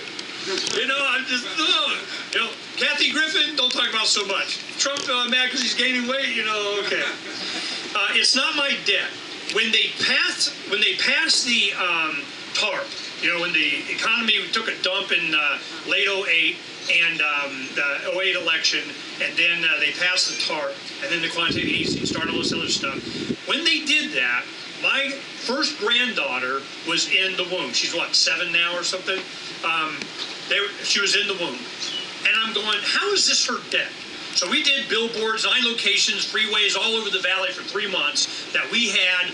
It's not my debt. We had 2. One was a baby, a fetus in the womb. And it's just like you can see this fetus and it said, hey, it's not my debt, freedomsphoenix.com. Then we had another one that had babies with barcodes on their butt being scanned over a grocery scanner, okay? It's not my debt. So Phranq having his child, right now, you look at it, while my granddaughter was in the womb, $40,000 got added to her backpack. And I'm going, how do you justify she's responsible for that? What? You born Merca, man, you Merca. Merca, you owe. No, she freaking doesn't. And you know who made that decision? Me. I decide. I made the decision. She does not owe that money. You want to trump my decision? You better come with some evidence, man. Better rock it.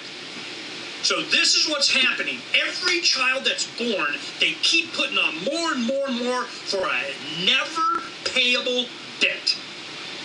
How do they rationalize that? They can't. And they're not going to be able to do it. And the dollar's going to go. And when it does, there's some of us here that might be able to last. I don't have to outrun the bear. I just have to outrun you. So it's just who can last longer, defend longer. And it's a lot easier when you're 10,000 feet or 10,000 miles up in the air, okay? So just FYI. So you'll be hearing a lot more about that. Davi, give us a real quick, news, Bitcoin, it ran up and why and what the speculation of and is and what was the buzz in, you're on the internets with these guys. Just give us kind of a spiel on that, will you please? Davi Barker's from Bitcoin Not Bombs, so he's been following this from the beginning, and so he has some insight, I'm sure. How many of you guys have heard of the band Gwar? A lot of people. I don't know if you guys know this, but Gwar is very upset with Kathy Griffith right now because they cut off Trump's head first. And they think that she stole their idea. So, in true Ernie fashion, I did not know I was speaking today, and so I prepared absolutely nothing. But maybe only take 10 minutes.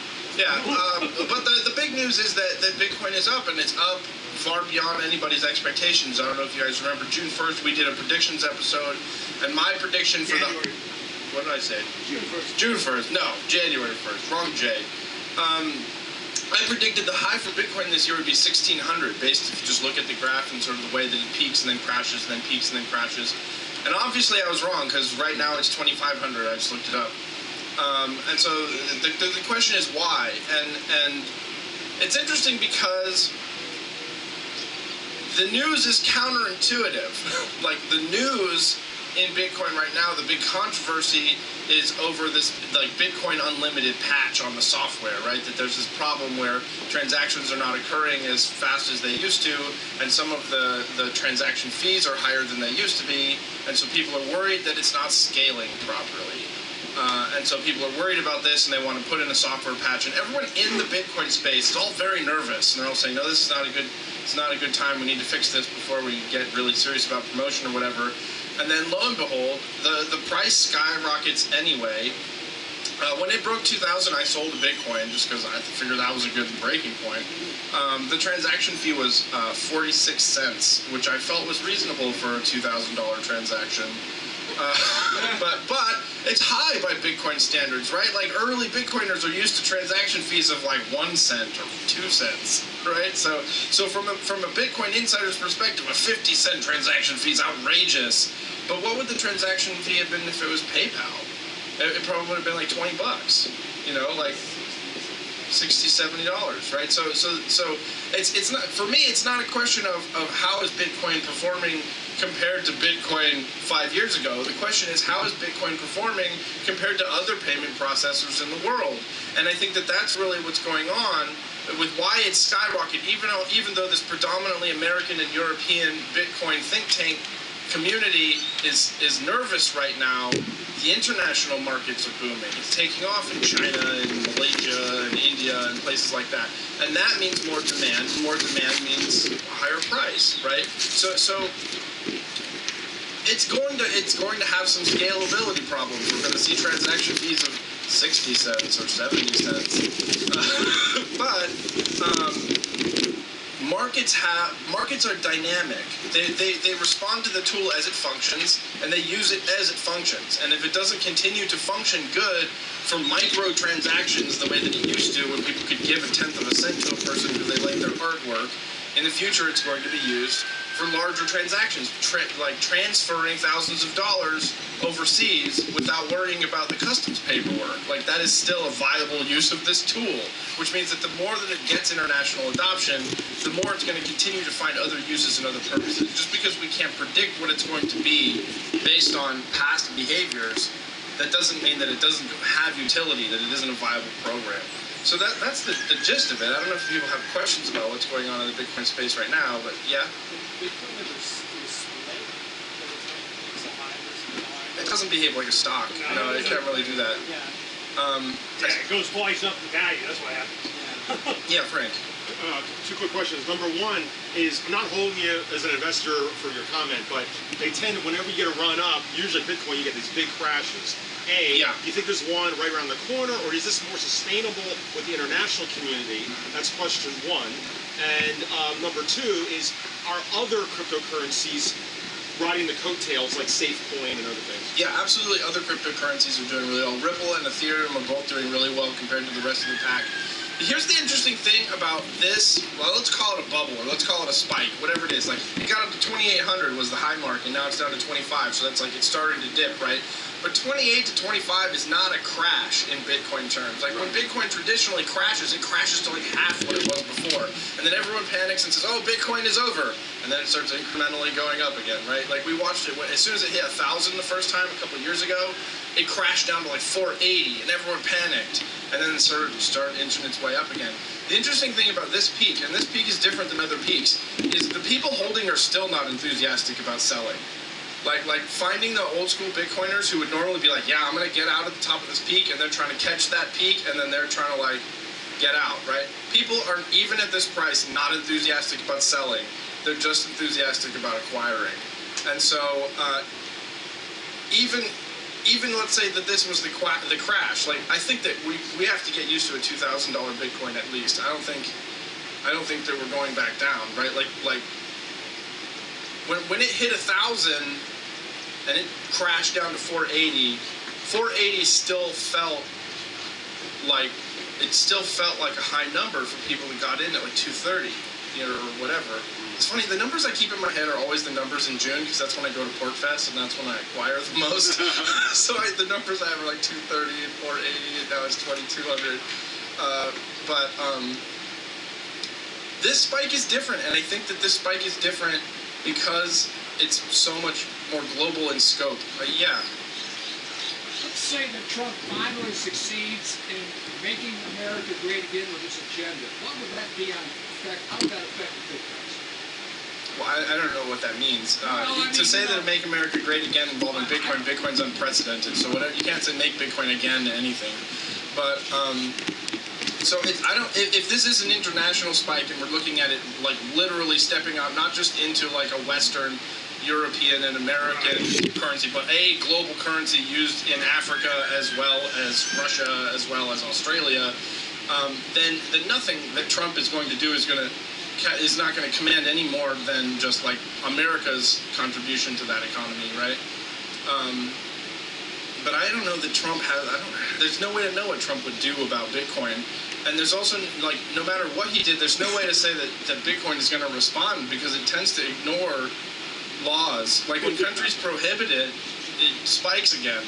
So, like I don't know. Yeah, let me make this point. So to answer your question, like what Davi's saying, Bitcoin is a it's not a geographic thing, it's a generational thing. It is an attitude. It doesn't require that a government, in fact, it ignores what governments say. But one of the reasons why I think it might, they're starting to get nervous, it's shooting up, is that the SEC, they wanted to turn Bitcoin into like leasing gold or something. They want ETFs. Like pieces of Bitcoin represent how much they can do in a retirement traded fund. If I can take my retirement and move it to ETF of gold and silver or Bitcoin. When they do that, it's going to go like this, but it's going to be speculative market kind of crap. Will that be an advantage or a disadvantage? It doesn't really matter because Bitcoin, that's something else. That's SEC. That's government-regulated use of Bitcoin. That's the ETF. It's not Bitcoin. But they are going to need to get Bitcoin to kind of sure that up or give it some validity or something. It's kind of like putting a little bit of gold on the wand or something. Well, Bitcoin, just so you guys understand, to secure the network, there's power. You have these nodes, everybody that's doing the transactions, and they measure that power of computers in petahashes per second. A year and a half ago or so, it was about 1,000 petahashes per second, which is like 1,000 terabytes or something. Petahashes per second in securing the network. About a month ago is 4,000. Today, it's at 5,400. No. Yeah, about 5,300 petahashes. That means that the power of the network in doing this, that they can't crack the code, that they can't take it out, the governments, state actors can't come in and hack it or something. It has gotten to the point where it's many times all other servers or computers combined. I mean, it's like more than Google, it's more than the NSA, it's more than, it's enormous amount of processing power. So that going up, every 10 minutes, it solves a block. Well, the average is every 14 days, they change the difficulty of this math problem to keep that average block solution in 10 minutes. I have never seen it this low. It's now in 7 point something minutes that they're solving the block. Why? Because they have so much processing power. So every 14 days, the difficulty goes up to keep it that average of 10. So it'll be like 11 minutes or 12 minutes it'll take to solve these each 10-minute blocks. To be able to compete in that, they add more processing power. Bitcoin's going to become self-aware someday and go, screw all y'all, So this is new technology that has nothing to do with anything Trump can do. That's the point. One caveat. So the only caveat I would give to that, to answer your question, is you could think of maybe not the technological aspect of Bitcoin, but to think of the economic aspect of Bitcoin. You could think of it like a hyperactive gold market. If Trump does things to the economy that cause people to lose confidence in the U.S. dollar or the U.S. economy, they will turn to Bitcoin the same way they turn to gold. If Trump does the opposite and he does something to bolster the U.S. economy, people will feel confident about the U.S. dollar and there will be less of a demand to go into an alternative, just like there would be in gold. But at this point in the Bitcoin space, America is just a small piece of this pie. So it's really a question of what is the global confidence in global fiat currencies, you know what I mean? And so Bitcoin doubles in price in a month or two. That's the opinion. So it could be, for example, that Trump made a decision that was very good for the U.S. dollar, but harmed the European Union. Well, that would mean that people if he broke some monetary deal or made some trade pact or something. He just did it. Right. So the climate deal is a good example. I don't know how much that has to do with the economy. I haven't read this deal, but I don't care about it. Oil prices, for example. So even if that means that the U.S. interest in Bitcoin in aggregate goes down because we're not so nervous about our economy, the thing that he just did just caused all of these European investors to be nervous about their economy and to get out of their local currencies and to invest in Bitcoin. So it could potentially benefit, hurting Bitcoin in America could potentially benefit Bitcoin overall, as counterintuitive as that is. You had your hand up earlier, and then Frank. Yeah. Historically, isn't it true that stable items regarding used as currency were attracted because they held their value with very little fluctuation over long periods of time, such as salt, onions back in the ancient days, barley, any of it. Gold up until the 1970s, but since then, something like in gold or Bitcoin that have the potential for these whipsaws in value, isn't that kind of a curse for them being used as a regular currency? Yeah, that's true. But to use an analogy, let's talk about a gold rush, okay? So when you talk about gold as a stable store of value, you're talking about an era of history where traders in different empires were all using gold as a standard. Everyone had it. Maybe it fluctuated a little bit, like Spanish had a surplus and that caused a devaluation or whatever. But you're talking about markets across the world that are all using the same currency. We're talking about a gold rush in Bitcoin or a Bitcoin rush. It emerged and it has not saturated markets yet. That's why it's unstable. It's because merchants are taking it to undiscovered markets and saying, hey, we have this new commodity, what do you think it's worth? And the more markets say, yeah, that's worth something, the more it goes up. And until it saturates the markets, the way that gold and silver took thousands of years to do, like the first country to discover gold and to think that it was valuable, like they got to see a huge spike in that price before it stabilized. So Bitcoin hasn't stabilized is my point, and that's why it's volatile. It's a rush. Yeah, Frank. Well, interesting. Kind of a similar question. The same thing is that, if people are going to go into Bitcoins, they don't trust the dollar, then, and that's why Bitcoin's going up, I would expect gold that's somehow on par to go up as well. Sure. But it's not. So therefore, with also the point that more people are saving Bitcoin than spending, that's speculative. And I'm thinking the tulipable, problem again. Sure. Not that, I own Bitcoin, I'm all on board. It's just, that's that concern. But I guess you kind of answered the question about why gold's not moving compared to Bitcoin. It's not the fact that it's just not trusting the economy. It's finding new markets, and that's what's driving it. So I guess at this point, when gold and Bitcoin move up and down, at least percentage-wise, then you'll be seeing that as a reflection of distrust in the economy. Right now, it's just variable, like you were saying. Well, the other thing is just barriers to entry. That, like Ernie says, it's a generational thing. There's a generation of people who grew up understanding the economics of gold and understanding it as a wise investment, and the systems in place to acquire gold are sort of geared toward the way that they conduct themselves financially.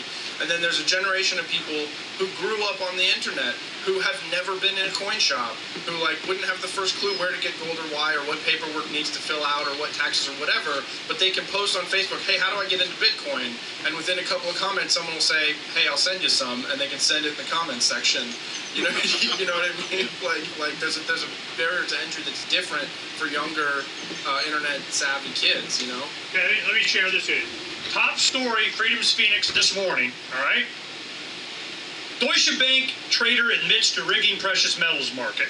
This is from Zero Hedge. After months of smoking guns and conspiracy theory dismissals, a Singapore-based Deutsche Bank trader at the center of fraud allegations finally confirmed by admitting guilt what many have suspected. The biggest banks in the world have conspired to manipulate gold and silver.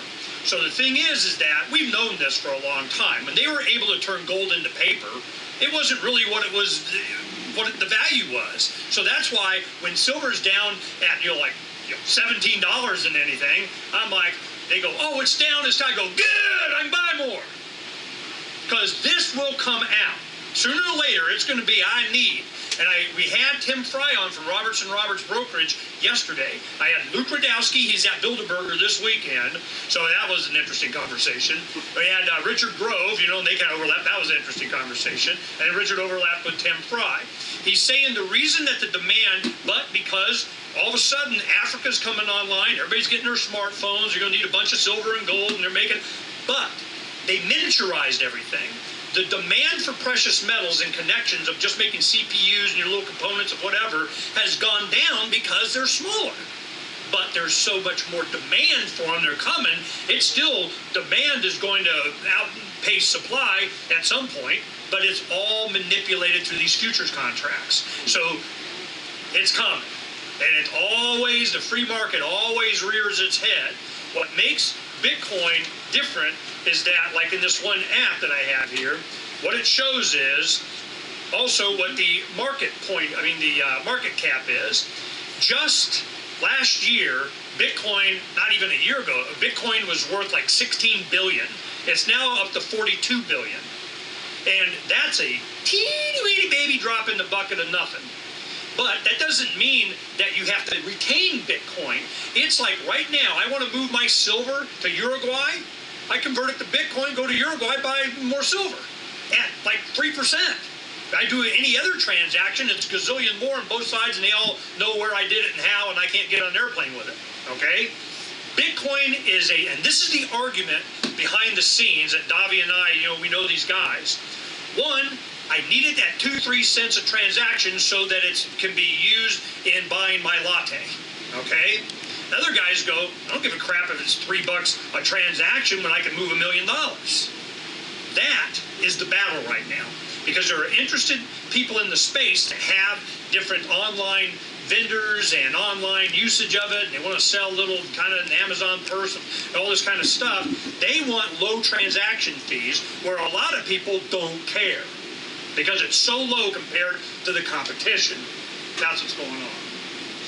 The other thing to point out is none of this should be construed as saying Bitcoin is better than gold, or that gold is not a viable investment or a currency. Like, all of this is just saying, like, these are the available things in the market. Like you were talking about when barley and sugar and salt were used in the marketplace for money. Well, in those sorts of marketplaces, like the bazaar-style marketplace with caravans and things, you could use either currency. You could weigh out the gold or silver, or you could say, man, I'm way overstocked on barley. You mind if I buy my pork bellies with barley today? And they would figure it out, right? So this is one of the commodities that is being used for transactions. It's not to say that it's the only one or that it needs to replace one. Other than the dollar, that one needs replacing. Okay, any final questions? Yeah. Go. Sorry, not related to any of the Bitcoin. Okay, then you don't discussion. get that. Wait a minute, I was hoping somebody could give us an update on what's going on with Pakistan. Oh, that's all you need. Morpheus, the guy that got arrested for, ammunition, How many don't know about Morpheus? Anybody? Okay, this is what happened. 420, which is traditional, like marijuana day, on 420, Morpheus, a good friend of ours, Thomas Costanzo, he is a local Bitcoin guy. He was like your door-to-door house call Bitcoin guy. Well known, he's on, local Bitcoin and exchange, information on Craigslist. I'm your Bitcoin guy. Well, for a while he was talking that somebody wanted to do a big transaction, like, I don't know, 90,000, something I heard, a bunch of money. So he's like, hey, I need to gather some Bitcoin. I'll give you a little cut at this. Kind of, like, no, hell no. I'm not, watch out, here it comes, right?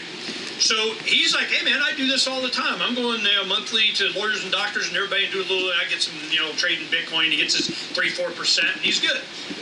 Well, all of a sudden, on 420, we get a call in the afternoon that there were SWAT from Scottsdale Police, Maricopa County, FBI, Homeland Security, DEA, and BAT. I mean, everybody wanted to play. Now, somebody's going to have to stay after school, because what they did is they're thinking, oh, they got the drug cartel of the center of the interface of Bitcoin, of we're going to something, right? They go in, no drugs, no nothing, he just did Bitcoin. Well, the thing is that they're going through, he was convicted felon from back in the 80s when he was younger, of running from a cop or something, and throwing a flashlight at him, which he did a year and a half in jail, by the way. And Thomas, he just does not like paperwork. That's what this whole thing is about. Well, they read off his rap sheet, and he didn't show up for this, and he didn't pay this ticket, and he didn't, and he didn't, and he didn't. I go, I know half of them. He doesn't like paperwork. It's 3 minutes long. It's like 3 minutes long. Oh yeah. And one of them it was like, he should be denied bail because he's a fake ID user. He presented fake ID to officers. Well, what it turned out being was it was an expired or canceled driver's license, and he didn't throw it away, and he used that as his ID. It's fake because it's not current, so you're a fake ID guy. So it's this kind of thing. They wanted to keep him in jail. They charged him with having possession of various rounds, like 60, I think a total of 60 rounds of ammunition in different calibers that was found in his apartment on a shelf or something, that from the previous roommate that left it there. He didn't know about it, he says. I mean, so what? And he had a ammunition, that's what they're charging him, and felon up to 10 years. Half a box of ammunition. 10 years. No fire. Well, keep us. No firearms, no drugs, no nothing, no alcohol. If anybody wants to read the court documents, I put them on courtcasedocs.com. And every time I get it from Pacer, I put it up. Okay, now what I did is what he's saying is court fake, whatever the hell it is, unless he's going to pass it or put it up on there, you just didn't say anything. But but what we did, you put Morpheus, Bitcoin, Freedom's Phoenix, and it'll come up. And we have all the court documents, all the stories that were done came from our story. This is what happens. Now, we went through this before. When they were doing it was camera fraud. It was 4409 Shelton. They go to, Shelton, they charged him with grand theft auto. They tried to get him, but the bottom line was, he turned it back on him. He was his own attorney, jury, making the argument, not guilty. He sues the city of Scottsdale, gets $26,000. The city council has the vote because it was over $20,000 or $25,000 to give it to him. They vote for it. He gets up and, as a Scottsdale citizen, and complains that you took it out of the general budget. It should come out of the cops' budget. I can't believe that I'm paying more tax money for my thing. Give me my money. They don't like us, okay? Well, who's one of his good friends at the time? Thomas. So then they get Thomas in. They go in. They had a warrant, and it said Bitcoin and all things of Bitcoin, anything relating to Bitcoin, we want to take Bitcoin, including firearms. So the judge that signed the warrant put a line through, no, you just don't get to take the guy's guns. This is kind of a standard thing in Arizona. They always want everybody's guns. Nope, don't get to take guns, ammunition, nothing, signs it. Now you can go get whatever. When they find the ammunition, the Department of Homeland Security has to go get another warrant to be able to get the box of ammunition. So from that Homeland Security warrant is where we find out a bunch of stuff. It was a Bitcoin thing. And they were selling Morpheus. We've heard through third parties as somebody talking to them kind of said that the Homeland Security guys are going, look, we need to have the trail of all finances and all transactions, and we're going after Craigslist next. Oh my God. This is a total control thing, and they are freaked by cryptocurrencies that they can't track. So when they got into this, they were hoping they were going to get them some drugs. No drugs, no guns, no nothing, and now they got this Bitcoin thing on them. So we're waiting for it, and this is, I got to tell for the audience, this is what's going on. Everybody, I've been getting, when I was coming back from Panama, I was in Houston last Thursday, Wednesday, whenever it was. I'm in Houston. I get a call from Mark Victor and Mike Wazin, one of his assistants. They're going, what the hell, man? Everybody, they're all libertarian until they want me to represent somebody for free, And they're just hammering on it. And I told Mark, I go, look, now's not the time. They haven't turned this into a Bitcoin thing. It's not, we got to come up with some way that we can get where, Mark's willing to do something, but he's just not going to do it for free, and it's kind of a messy, now's not the time. Michael Kielski, the state chair of the Libertarian Party and a criminal defense attorney, is kind of working with his public defender, and we're keeping a bead on it. This is what I'm trying to negotiate. I was supposed to have dinner with Tom and Kelly Westbrook, his landlord and good friend, Wednesday, but they had a illness and her mother, and so we couldn't make it. So I needed to call him this weekend or meet with him soon. But this is the deal. That 90,000, whatever it was, in Bitcoin and cash, the man has. Well, that's mine. They go RICO it. They're going to seize it. They got it. It was illegal. It's not a transaction. The only transaction. I talked to some legal minds, and this is what's really going on. When this happened, everybody and their grandma that had any kind of dealings with the government on Bitcoin and money laundering and all this kind of stuff sent me stuff that we put into this article so people have this information. The IRS has declared Bitcoin an asset. It's not a commodity. It's not a currency. It's just like an asset. It's a gift. I give property to somebody or something like that. If they do a transaction like this, you have 30 days to declare that transaction so that you're not guilty of a money laundering thing or something. They arrested him right then. They wait in the 30 days to see if he didn't report while he's in jail or something. Usually they wait the 30 days and then they go arrest you. They didn't do that here. So they're screwed up on all fifth kind of ways of Sunday. Well, I go, what if Mark takes on the civil aspect of this and sues to get the Bitcoin and the money back? What portion of that does he get? as Bitcoin went up double. You feel me? I'm always going to get some. But what's the education on this? They don't want this Bitcoin thing to be out there and what is being done. What they wanted was to link the Bitcoin to drugs, terrorism, bad guys, and they did not anticipate that Thomas would have enough friends that we all at his arraignment, and a week later at his detention hearing, and they had 5 federal marshals standing there, and the judge, you will not be taking pictures, because they were afraid we were going to take pictures of the prosecutor and the judge, and these are all, this right. So they were freaking out. The defense attorney, she comes up, she goes, who are you people? Because all she saw was that it was a felon in possession of ammunition. Oh, he'll be out Thursday, just bring a change of clothes. We're like, right. She's like, what the hell is going on? I see the day after he gets done, the next New Times came out. Yeah, Ray Stern. Ray Stern, that I've known from back in the day, whatever. He puts in we tried to get hold of Ernie, but he didn't return to me. I'm like, you lying sack of shit. So I go, oh yeah, there's the email. I thought it was New Times. I thought it was spam, So I go, all right, yeah, whatever you want, man. I'm sorry I didn't see it, whatever. Because in the story he put, Freedom's Phoenix, Thomas Costanza used to, work there as a sales guy. He knows Ernie. They're all tight, it's Ernie and Thomas. And I'm like, yeah. So what happened is that by putting that in there and linking Freedom's Phoenix with it, I'm like, all right, fine, you guys want to rock. Because we got all of the documents, like what Terry's talking about. We had there within hours, and we had it up there. The Homeland Security goes to the New Times and says, write this article, here's the narrative that we want. They did this with 4409.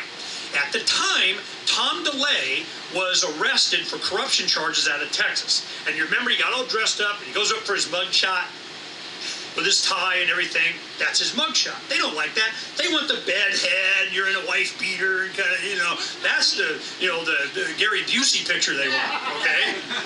So the thing is, Delaney's like, yeah, you get another picture, I don't care. Well, Shelton was thinking of that. He goes, yeah, he had his wife beater on, his t-shirt and everything, but he parodied, he's smiling. Damn it. They didn't want that one now. So from then on, they got some other picture from somewhere or another one or anything to get not that picture. All right? So we're going, yeah, I can see how this works. Well, just like with that one, he smiled. We had all the background of what the real story was on Freedom's Phoenix. The media, they go and they search this. They see, there it is on Freedom's Phoenix. They pull the information from there because they're lazy, and they'll print whatever. The New Times did exactly the same thing. They went on Freedom's Phoenix. They saw, I did a show on Free Talk Live, which was on 160 stations. I have mine. I took from the very beginning, this is Thomas. This is how we know him. We embrace him. Yeah, of course we know him. I never seen him happier. He hates paperwork. They take that information, they put it in that article, where to go, where the information came from. Here's the documents. Yes, it says Bitcoin. Department of Homeland Security, Insecurity, whatever, they did not like that because they lost the narrative. So now, are they going to, go after him, the Bitcoin thing? Probably not. But they're going to threaten him with 10 years and you better turn over and be in part of and whatever. So then what happens? One of the doctors that he's been doing transactions with has another attorney contact his defense attorney. We get there that Thursday for the detention here. She goes, oh, we don't really like that you had all this stuff out and everything and gotten kind of done. Like, one, I know that's not coming from Thomas because he already knows the drill, And I go, who's we? Well, attorney of this the doctor, and his initials are Peter Steinmetz, okay? The guy, he wanted the attention when he had the AR-15 at Sky Harbor, but now he doesn't want to have this turn into a Bitcoin thing because he's done business with Thomas. They're going to be like a Bitcoin investor. So what? If they can, bring it on. So this is much larger than you guys realize, and they know it too. So now if we get the Bitcoin back, and it's just going to keep going up. It's just like with Silk Road. When they, seized, gazillions of dollars in Bitcoin money, what was the government doing? They'd wait 6 months and then sell it. Auction it off. They made bank. While 2 of the FBI guys that was in the investigation, or down the informants, whatever, law enforcement, with Ross Ulbricht, that's now doing multiple life sentences for having a web page. 2 of the guys were ripping off the Bitcoin. They were convicted, and they were the ones that got him indicted. You hear about that? You know, this is amazing. Waiting for the movie. So what do? We use the multiple media platforms that we have created in order to be able to see the truth there from the beginning, because the media feeds from that. And the sooner we get the documents and the information up there, we become the resource on the baseline killer. We become the resource on corruption in, you know, the Phoenix Police Department, or the legislature, or, you know, them arresting Shelton or Morpheus, or crap that we've gone through, or C4L, or Ron Paul coming. We become the new media. And they feed off of us. And then you ask them, you go, yeah, you didn't used to print the story, and now you can't get it, except through us. Peace. Are you supposed to drop that mic now? Ernie, I had other business actually I wanted to bring up. So? I was actually waiting for my turn, actually. You don't get a turn unless I say you get a turn. Okay, well, I'm with the Phoenix Cannabis Coalition. We had an initiative we wanted to talk about. Hi, I'm Thomas Meadows. I'm the treasurer of the Phoenix Cannabis Coalition. My cohort, Michelle Mushi, she's the president. She's here with me, and really excited to tell you guys about our new initiative that we recently filed. It's Safer Arizona Initiative. Safer Arizona is a political action committee that was started in 2014. And echoing your sympathies, we know how it is to run a statewide initiative collecting signatures and stuff. We've had plenty of experience in the past. I'm not saying don't do it. I'm just saying this. Well, we already have. This is what happens when I try to do it. Well, we have filed an initiative this year, and I was really excited to talk about it too, because up in Colorado they've been talking a lot about hempcoin. And the conversation that we've been having the past couple of hours, it really excites me too, because of what we have here with our initiative. Our initiative not only wants to legalize cannabis for recreational use, we also want to focus on industrial use as well. And our initiative will give Arizona citizens the ability to start growing money trees. We're not talking precious metals here, so Ducey can't touch it with his bullshit. But basically, just to cover a couple of the points here I wanted to focus on this afternoon, I'm going to give just a couple of minutes to go over some talking points. Cultivation. Arizona citizens who have property will allow to cultivate 48 plants per piece of property. Okay, I'll make a point here. When we did on the gold thing, we said, yeah, Ducey signed it. We also highlighted that he vetoed the hemp bill. Yes. Okay? Yes, so we're going through the Voter Protection Act to go around him and at least protect him for 5 years. Why 48 plants? Why not unlimited? Basically, conservative voters won't go for unlimited, of course, but we've made it 48 plants per household, not per citizen. So it's per piece of property, and that would be the limitation that we worked out, which is better than 6, which was 205. The reason why 205 failed, and I want to bring that up as a point, is because it was a corporate crony initiative that was poorly written. And the activists did not go for it because it gave too much control to the state. The county could step in, vote for the law, and say, no, we don't want this in our county. We're a dry county because we're regulating this like alcohol. Our initiative this year is regulating it like tobacco. If you want to avoid the tax stamp and smoke your weed, then you can grow it yourself. But we only want to separate recreational use from also industrial use as well, so the entire plant can actually be used for financial gain. Secondly, government restrictions. Federal government can't step in. If they want to keep their little federal ban, then they don't get any federal money. The taxes for this goes directly to the state, and it's apportioned. If you want to sell it in retail, that goes to retail tax. If you want to sell it as food, that goes to a grocery tax. There's no specific tax that's actually going to be on the cannabis itself. It is apportioned to those departments. Also, we'd like to put out that the medical care program is also protective in our initiative as well. Those patients who need it for cancer, diabetes, chronic pain, I've spoke with some of you, you suffer from that. You'll still be able to keep your medical rights. So to have a distinct separation between medical, recreational, and of course, industrial. Know several business owners also who are wanting to start putting together companies to build houses with hempcrete. Hempful Farms is working on that one too. There's also a couple of other companies who want to build fireproof roofs using hemp. This bill actually has licensing specifically for those chapters. So basically, if you want to sell it, great. You're going to have to get a tax license. Unfortunately, we had to bend there a little bit on that rule.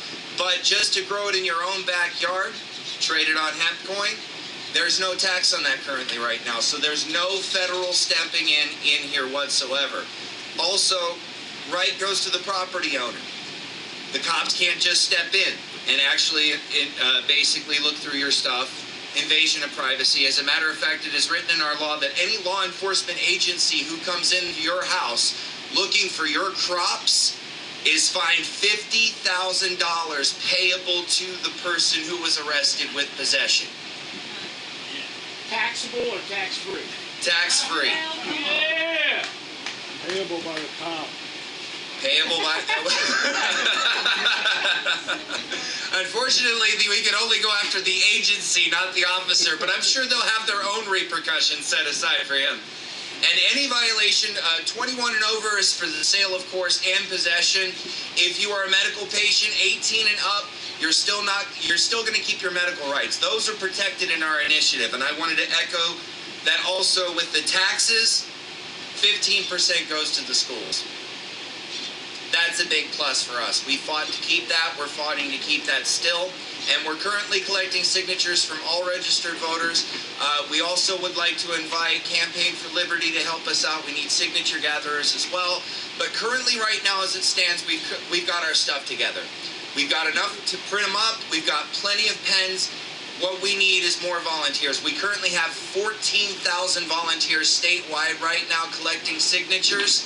We have other chapters in Yavapai County, Flagstaff, and other coalitions as well across the state. We're all working together to get this one passed because if Ducey succeeds, this may be our last chance. So that's the reason why we're throwing all the chips in on this initiative and trying to see what we can do here. If you have any other questions, please feel free to ask us. We'll be collecting signatures while we're here, and thank you very much for having us here. I'm just nervous at so many pages. Only 30 pages. God. I need a paragraph, man. Yeah, Frank, come on up. I need a paragraph. Thou shalt not, say anything about this plant and piece, we'll work on it. Right, Rich? It's the 300 ones that MPP has. This is much thinner than the one that they're planning on filing on June 10th. And do they have to do the minimum wage thing? Yes. Yeah, that's still in play. Wow. Don't you feel better? Goddamn commies, man. Yeah. Where can we have more fun than at the Arizona Breakfast Club? Thank you for coming. Wait a minute, I brought up the issue that going with the $10 an hour was a crime, that it really should be per signature. Come on. That's a good thing. Okay.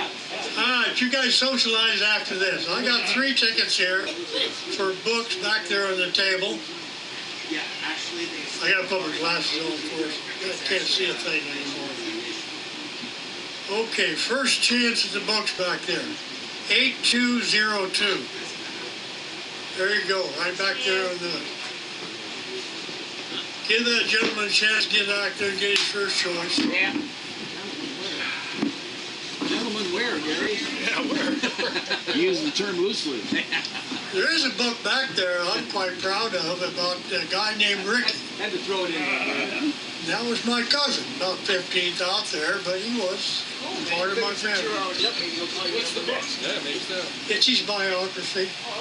You know, that he was baseball commissioner or whatever he did. Oh, you mean Branch Rickey? Branch Rickey. Damn. He's your cousin? Yeah. Like, third? Well, not third or fourth, fifth out there yet. Also, I'm famous. You ever heard of a lime Ricky? Who? A cocktail lime Ricky?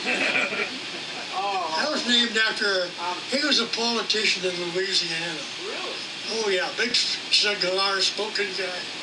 I didn't meet him. I met his granddaughter. Second number. She's a politician. Doesn't Louisiana have the best politician money can buy? Oh, absolutely. Okay, second one. 8204. 8204. Right back there. Up on the windowsill back there are some books free for them. Take your the freedom books for, what was the gentleman's name that wrote those? Adam Cash's book, Freedom. It's a really good book. I'm going to go ahead and get some newspaper and just set them out here for you new guys to, have a little something to read. Okay. Oh, this is a good one. 8213. 8213. There you go, right back there. All right. Thank you guys for coming. Hey, are we having a meeting next month? I don't know. That's up to Ernie. Ernie, are we having a meeting next month? No. July is, we're going to be Morpheus and going to Washington stuff. And August, the first weekend, is the Jackalope Freedom Festival. So we take off. We're not going to be meeting again until September. Okay. You guys stay in the air conditioning facilities until September. There you go. And we'll be right back here probably after they're notified. Have a good summer, and thank you for coming.